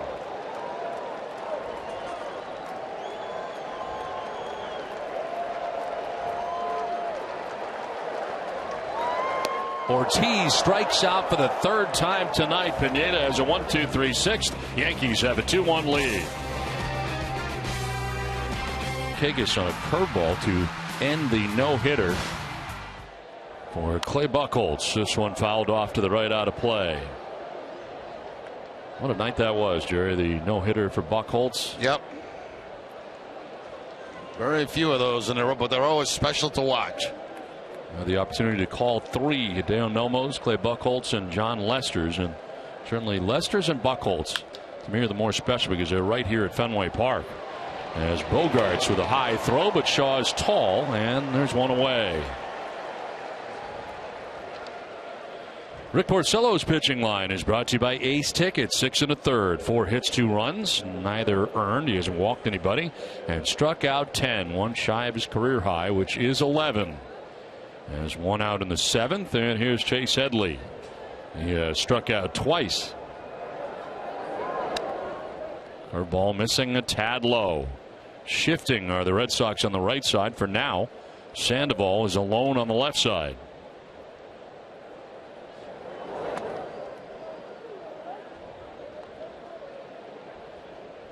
Five in a row retired by Porcello.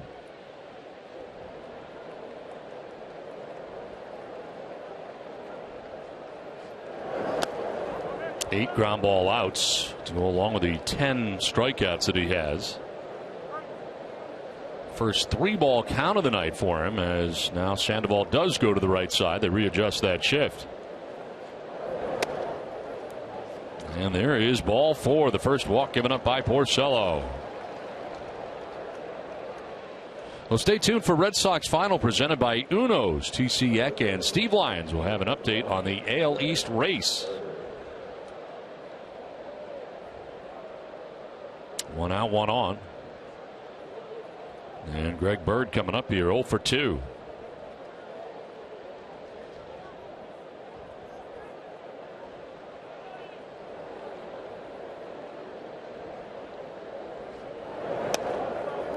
Runs outside for ball 1.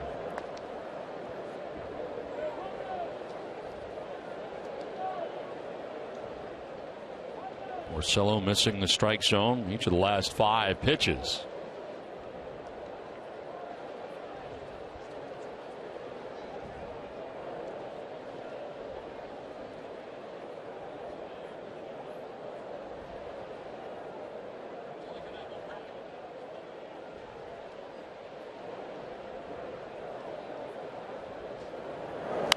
This one slap foul off to the left out of play.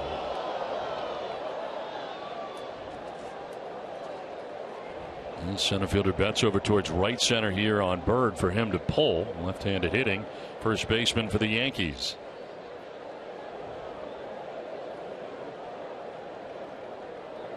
Red Sox infield at double play depth here with one down, a runner at first.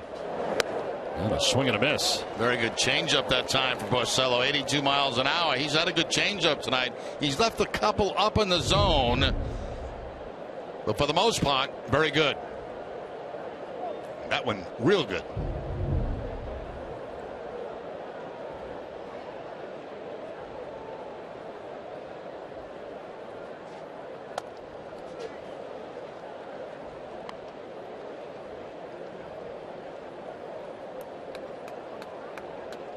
A-Rod grounded out to short to begin the inning. Chase Headley with a walk, one out, one on.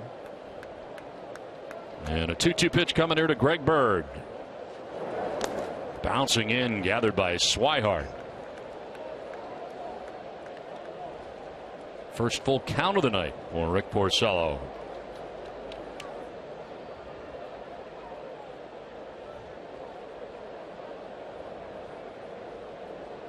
Didi Gregorius waiting on deck. Yankees batting here in their half of the seventh inning.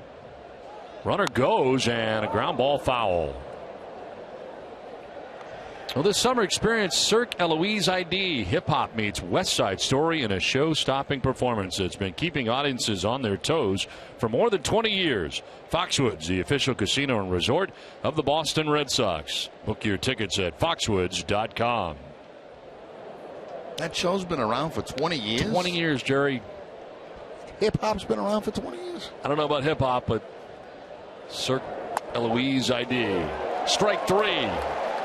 Greg Bird down by way of the K, tying a career high as Rick Porcello with his 11th strikeout. Well, we've seen it over and over again, that fastball inside that's going to tail back, and this one's a little bit higher, top of the strike zone, but again picks up the corner. And you can see it very clearly on your screen how as it comes back just a little bit, little movement on it to make it a strike. It's a lane changer. That's the lane changer, right, Don? You stole that. Two down. Kleptomaniac. Chase Headley at first base. With Didi Gregorius standing in. He is singled, reached on a two-base error. And came around to score the Yankees' second run. It was a big error, as it turned out, by Travis Shaw. Opened the door for Stephen Drew to drive in the two runs.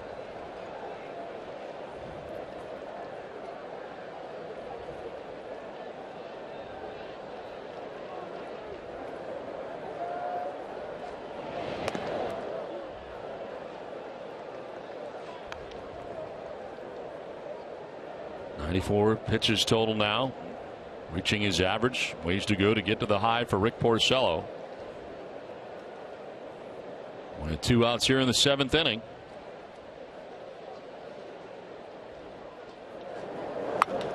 To right field. Rusney Castillo coming in a few steps. Will make the catch, middle of the cap high to end the top of the seventh. Seventh inning stretch, 2-1 New York. By Kia. I guess he is done, Jerry. Very done. Yeah, I think he's done. You know, I know because there's a new pitcher. Yeah, it's Justin Wilson. Very observant. 60 of the parents. He's 4-0 with a 3.23. I saw him with his jacket and his stuff, and I'm thinking, he's definitely out of the game. Yeah. You know, and then I looked up, and there's another guy on the mound for the Yankees. Well, Travis Shaw leads it off here in the bottom of the seventh inning. Can't get anything by me. In there for strike two. No, once you focus in on something, I mean, you've got it. I was on that. You know, and the reason Pineda's probably out of there is not because of pitch count, because of the fact he's just coming off the DL, a couple of starts now, and I think they're being very careful with his pitches. There was also somebody else on the mound.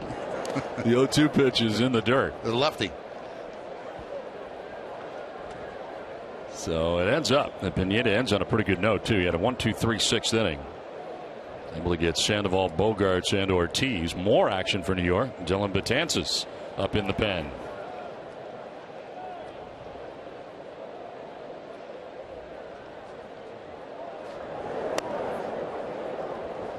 Shaw lets it go, and it is now 2-2. It's time now for some Sox culture, brought to you by Kettle One Vodka. Travis Shaw's favorites movie, The Town, and what a movie that was. TV show, How I Met Your Mother, music, Rihanna, and his favorite app is Flappy Bird. Not sure I know what the Flappy Bird is. There's a swing and a miss, and Shaw strikes out. Jerry, have you seen The Town? No, I just listened to it. I didn't watch it. I listened to it because you're in it. Yeah. Your voice is in it. Yeah. Oh, yeah, I forgot. That's right. Oh, that's now that you mention it. You're right. I guess I was in that. I totally forgot. Sometimes you forget. Well, you've done so many, you forgot. That you were in The Town. Yeah, you've done so many pictures. One of the films. Still in between scripts right now. I haven't found one that jumps out at me yet. This is fouled off to the right, out of play. Looking for my next project, and just nothing's jumped out at me yet. As I said before, I'd love to work with Bobby De Niro. Finding time for Bobby to do a film with, it's tough. If you do something with De Niro, I want it to be a gangster movie. Okay. This is to third. It's picked by Headley. And his throw is in time to get Rusney. 2 down in the 7th inning. You want to be in it. No, I don't want to be in it. I thought you didn't want to be in it if I did something with Bobby. They showed me between innings, Jimmy. Yes. Hysterical. It was a midlife crisis of epic proportions, I think. But the fact is, I was not in a midlife crisis. No? I don't know what I was doing. And look at this. Whoa. I have a goatee, too, for some reason. I don't know what's going on there. I'm also trying to hit. I don't know what's going on. But but I'm looking at your mom. See, you could be a gangster.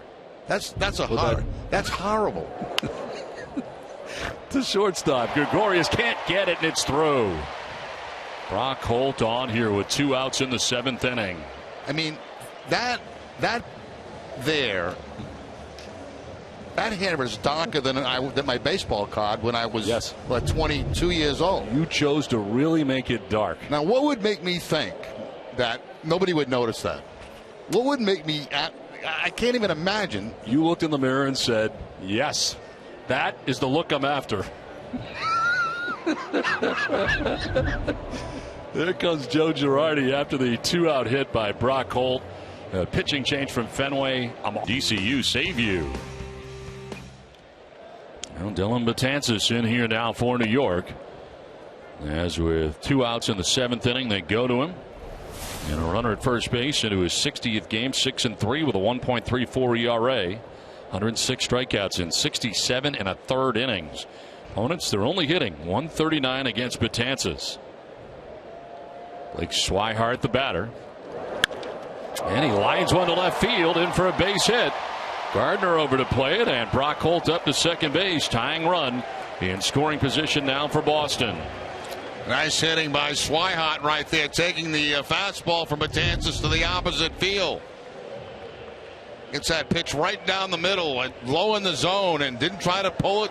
Beautiful swing by Swihart. So with 2 outs, back-to-back base hits. And it brings up one of their hottest hitters. Boy, what good head discipline right there by Blake Swihart. 2 on, 2 down, and Jackie Bradley Jr. has 2 doubles in this game, and a double in the 3rd, a double in the 5th. There is strike 1.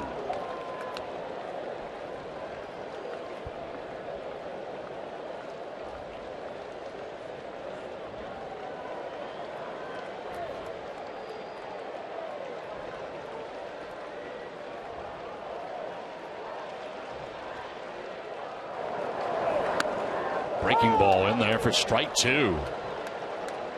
He's got that too in his arsenal.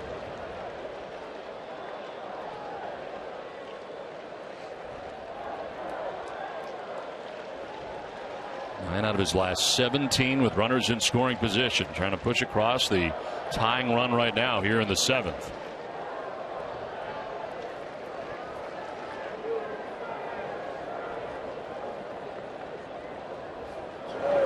And he strikes out. The high fastball at 99 miles an hour, getting it done for Betances. 2-1 New York. Porcello back on the mound here, as standing in is Stephen Drew to lead it off in the inning. Tommy Lane up in the pen.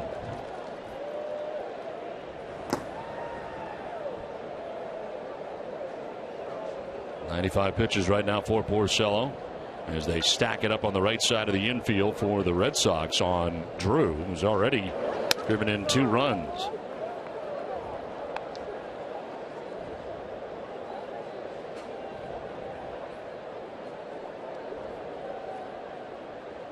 First time up, he grounded into the 4-6-3 double play in the 3rd. Then he doubled to drive in those runs in the 5th. Now an off balance cut, and it is 1-2. Good change up there by Porcello. Hasn't really had the curveball working for him tonight, but the fastball and changeup's been very, very good. Here's the changed grip right there, and out in front of it is Stephen Drew.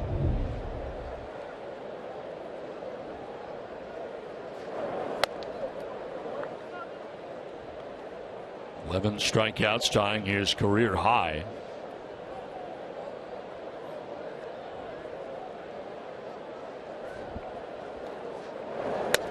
Strike 3 call. New career high in strikeouts for Rick Porcello. Make it 12. Well, I'll say this for Porcello and Culpa, the home plate umpire, they have been very consistent all night long with this pitch, especially to the left-handed hitters. That fastball inside has been called a strike all night long. And Porcello knows if he goes in there, turns it over a little bit, he's going to get that strike call from Culpa. One down here in the 8th, and it brings up Jacoby Ellsbury, his 4th look at Rick Porcello. There is strike 1. Ellsbury is grounded out to second, struck out looking, grounded out to second again.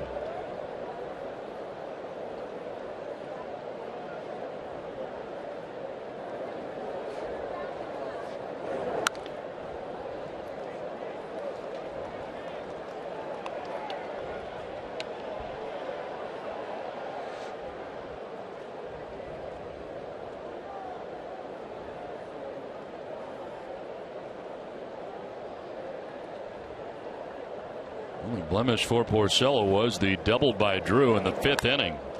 Now a liner down the right field line. That's going to be a foul ball. Very close, and Ellsbury wasn't short, so he took off thinking that might get in.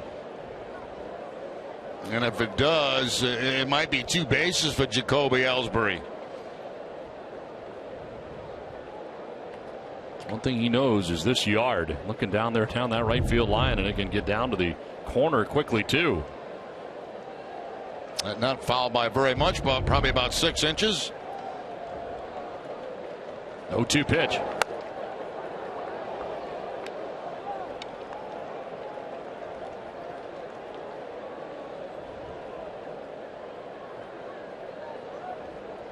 Eight times this year, as Alex Spear points out, second most on the team. Only Buchholz has gone deeper. 9 times he's pitched 7 or more. And not in a while.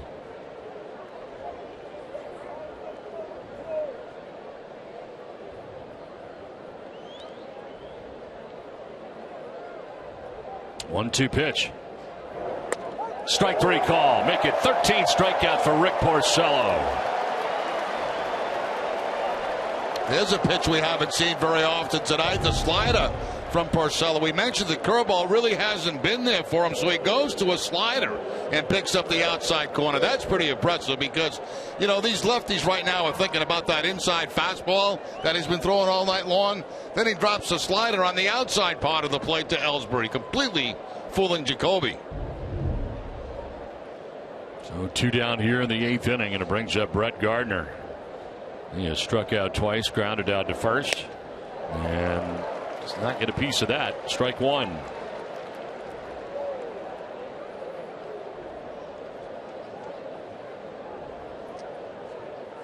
Amazing part of this is Porcello losing right now. The Yankees on top 2-1 with his dazzling pitching performance tonight. Down the right field line towards the pole. It is high enough, it is deep enough, and it is gone. Up over the pole and a home run. Brett Gardner with his 13th home run of the year gives the Yankees some insurance on top 3-1.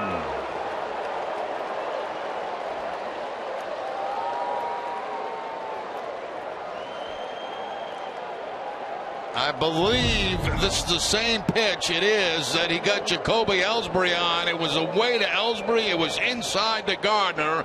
And Gardner picks up his 13th home run of the season. And that is a huge run at this stage of the game for the Yankees.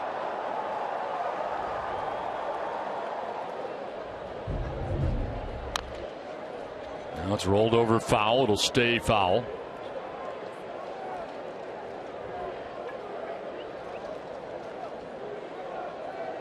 And the home run had been a problem this season for Rick Porcello. That is the 21st home run that he has allowed on the season. We talked about that earlier. You know, keep them in the ballpark because they have third in the league in home runs. Now fly ball to right. Castillo in a good spot will now come in to make the catch that ends the inning. Home run for Brett Gardner gives the Yankees a 3-1 lead. The offense for the Red Sox, a couple doubles in this game. Now Porcello trailing 3-1 as the Red Sox come to bat here.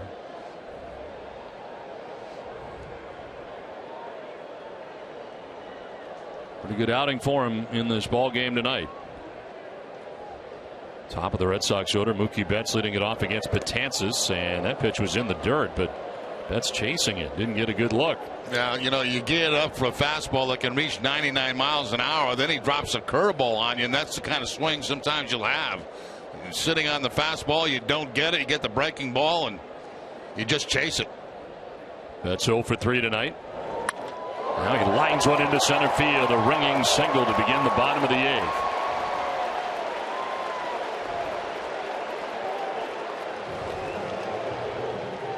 From Betances' point of view, too good a pitch with 2 strikes. You had him down 0-2 and gives him a fastball right down the heart of the plate.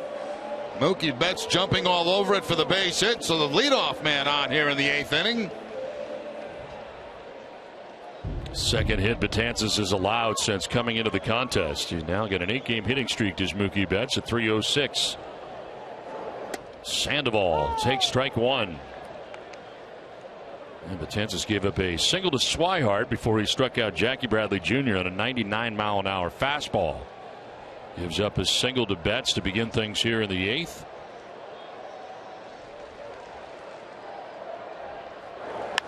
Sandoval lifts a fly ball to center field. Ellsbury makes the catch for the first out of the inning.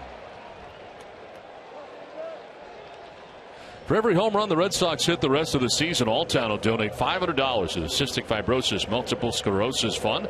Alltown is New England's premier healthier convenience retailer. 1 out, 1 on, and Xander Bogaerts the batter. And a single back in the first inning. Since then he has struck out and flied out.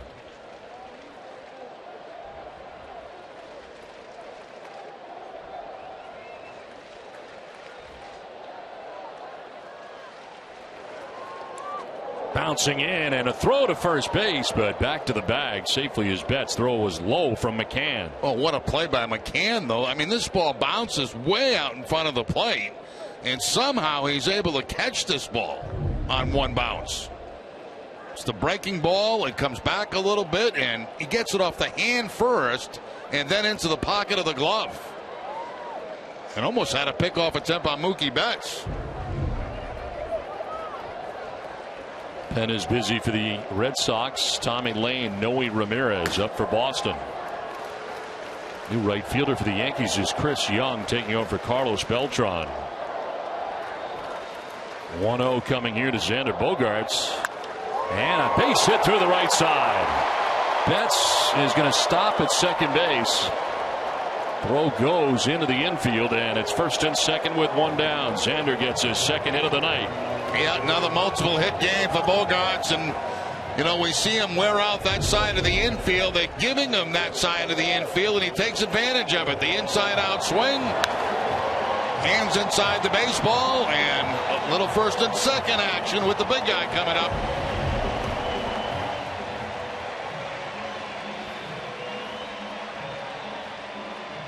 One out, 2 on, and David Ortiz the batter.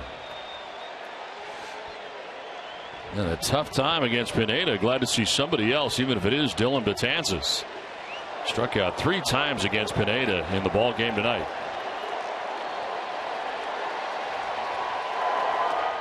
In the dirt for ball 1. He saw a lot of that, a lot of breaking balls from Pineda tonight to David Ortiz. 0 for 6 with 3 strikeouts against Betances.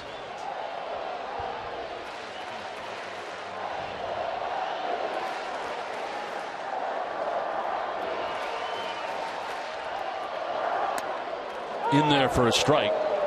Little wiggle to that. 1-1.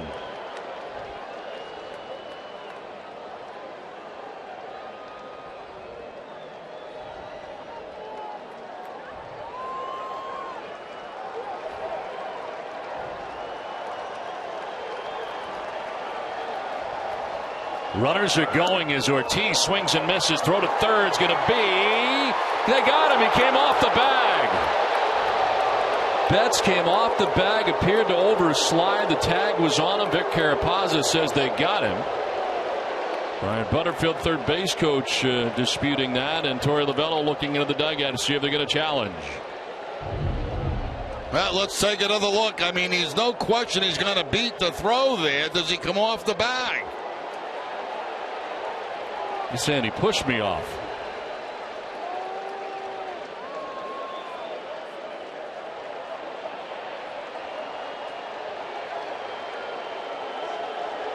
Well, this is going to be interesting.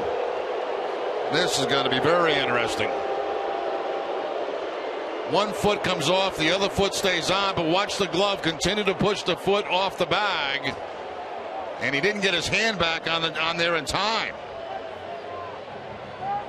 The umpire's kind of blocked also as he's trying to get the right vantage point. And they're going to check it out. Umpires got together. Likely a crew chief check here. Has the look of it. You know, it's a very risky move by the Red Sox by sending both base runners, but they had it stolen. They had 2 men in a scoring position. Now there's the tag. The foot's on the bag. The glove stays on the foot, and I think the foot comes off the bag. And if that's the case, then he's out.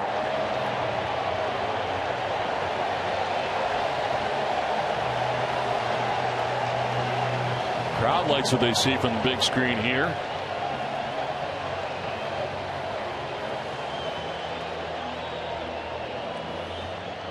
Mookie's saying I'm on the base the entire time.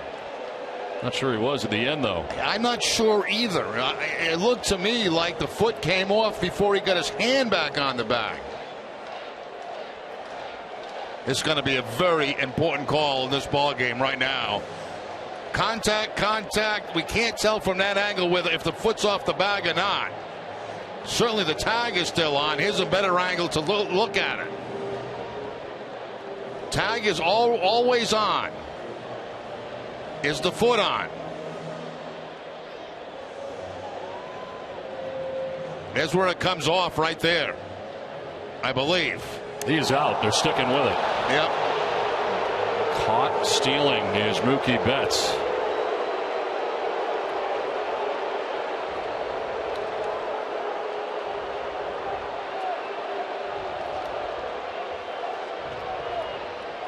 So a huge play right there. Bogarts at second base. A count of 1-2 to David Ortiz, but now with 2 outs in the inning.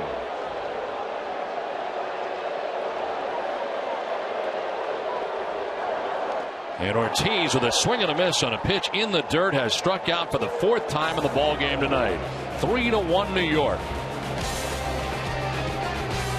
The game for Boston. 51st appearance, 1-1 with a 4.14 ERA. 41 strikeouts and 41 1/3 innings. And Brian McCann fouling the first pitch foul off to the right. So Rick Porcello goes the first 8 innings of this ball game. That was 5 hits and 3 runs. He walked 1 and struck out a career high 13 batters. Lane takes over for the ninth inning, and it's McCann, Alex Rodriguez, and Chase Headley. H.B. Hood salutes the Red Sox Foundation commitment to 4,900 accredited charities throughout New England.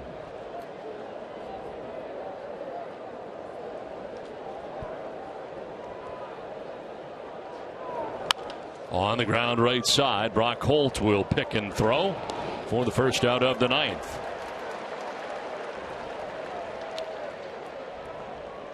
And here comes Torey Lovullo.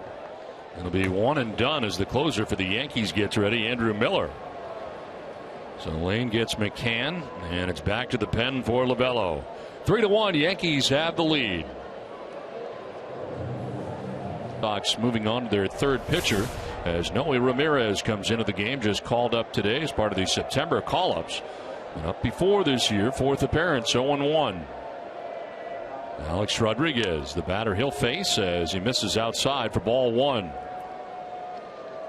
A-Rod has struck out, singled, and grounded out to shortstop.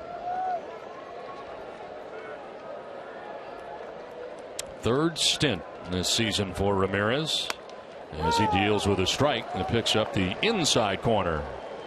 Already action behind him in the pen, the veteran left-hander Craig Breslow. 30 games with the Paw Sox for Ramirez, 4-1. That breaking ball has A-Rod dancing out of the way. A slide at that time that just slipped out of the hand of Ramirez, and Rodriguez able to get out of the way.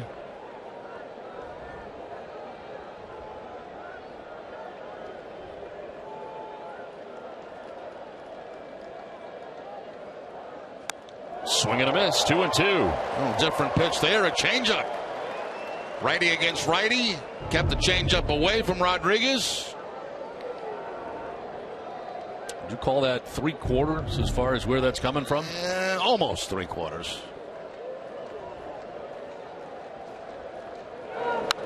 Actually, yes, I will call it 3/4. All right.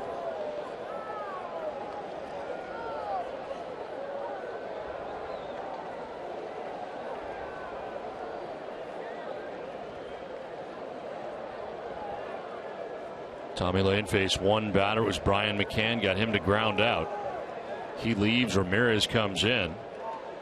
And he strikes out Alex Rodriguez. 2 down in the ninth. Another changeup. So 2 changeups to A-Rod. I think that's probably the last thing he expected from the right-hander.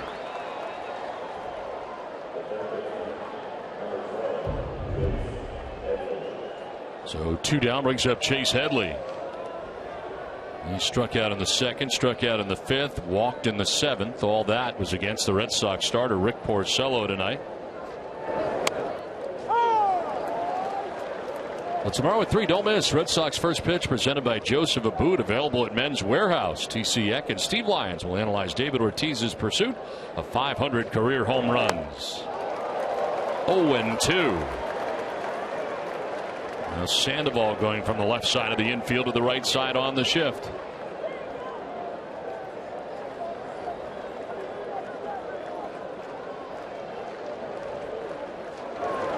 Swing and a miss, and Ramirez strikes out Rodriguez and Headley back to back. We head to the bottom of the ninth, 2-1 New York.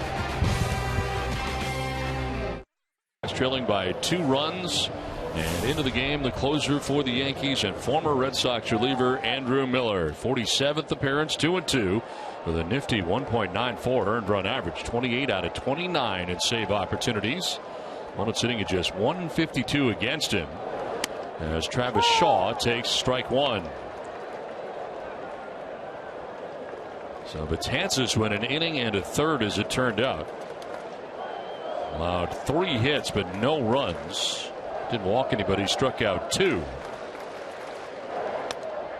Shaw takes the strike even though it gets away. 0-2. Look at that scoreboard right now. It's a 3-3 game. Cleveland and Toronto in the 9th inning.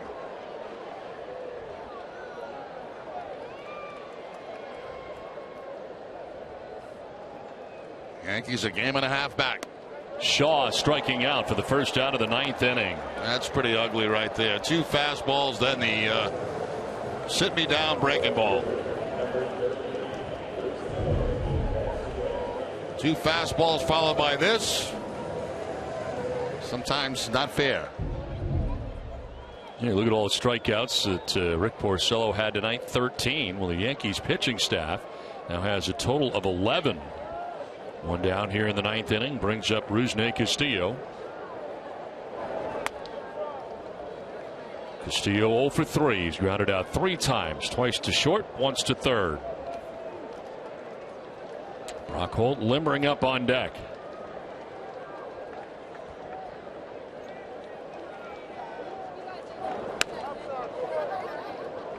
One in, one out, 2-0.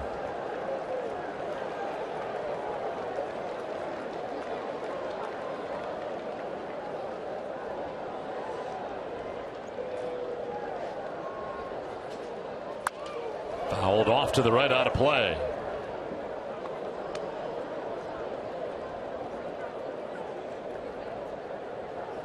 And Jackie Bradley Jr. with 2 doubles in the game tonight. Runs scored.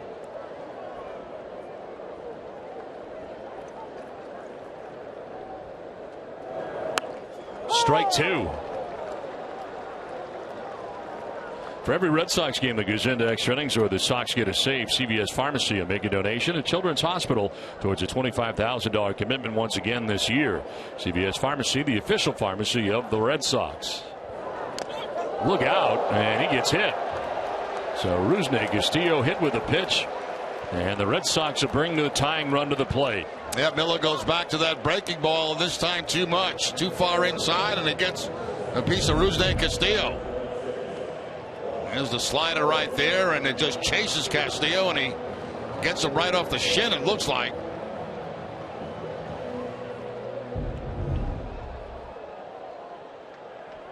Well, the Yankees can bring in some firepower at the end of the game, can't they? Oh, yes, they can. Wow. Betances and Miller. Right-handed, left-handed combination. Brock Holt takes ball 1.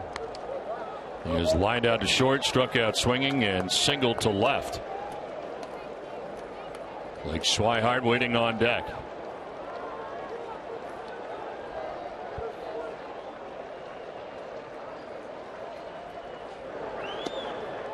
Two and 0.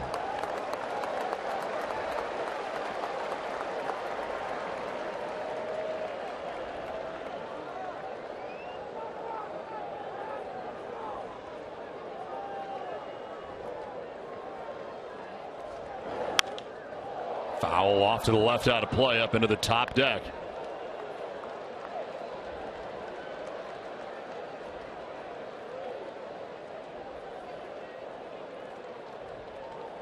Shaw struck out. Rusney Castillo hit by a pitch. Now Brock Holt. They swing and a miss. I was surprised to see that pitch on the 2-1 count. I thought he'd come with the fastball. Instead, he comes with a slider. There's the slider again, going to be off the outside part of the plate, but a complete surprise there, I'm sure, to Brock Holt.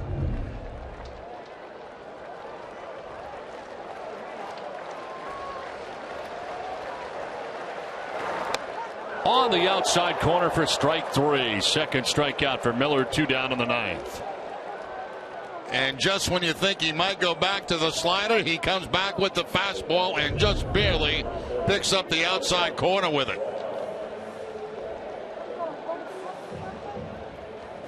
Everything away from Brock Holt in that at bat, including the last pitch.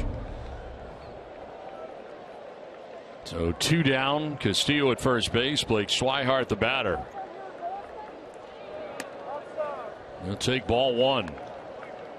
Swihart grounded back to the mound in the 3rd. Struck out swinging in the 5th and singled to left in the 7th.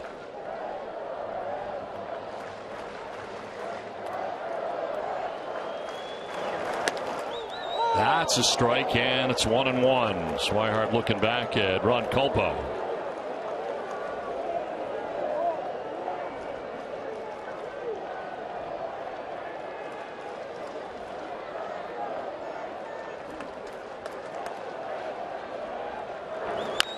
On the ground, foul, and it's 1-2.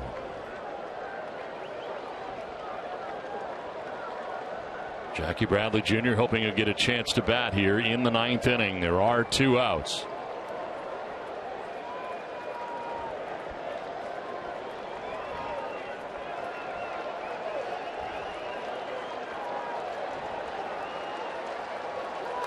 The 1-2 pitch to Blake Swihart. Just away, 2-2.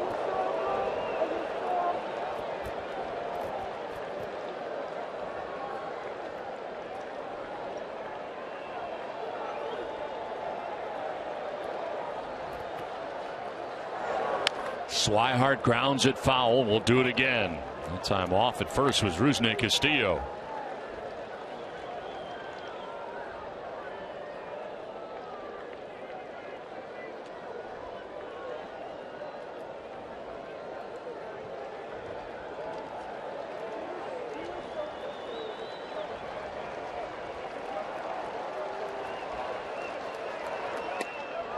He went around, and that's the ball game. Swihart is rung up by the home plate umpire Ron Culpa. He wanted him to check. He does not.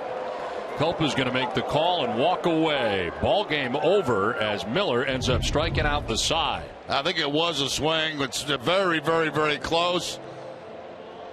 Swihart asking to ask for help, and I believe the first base umpire also did call him out.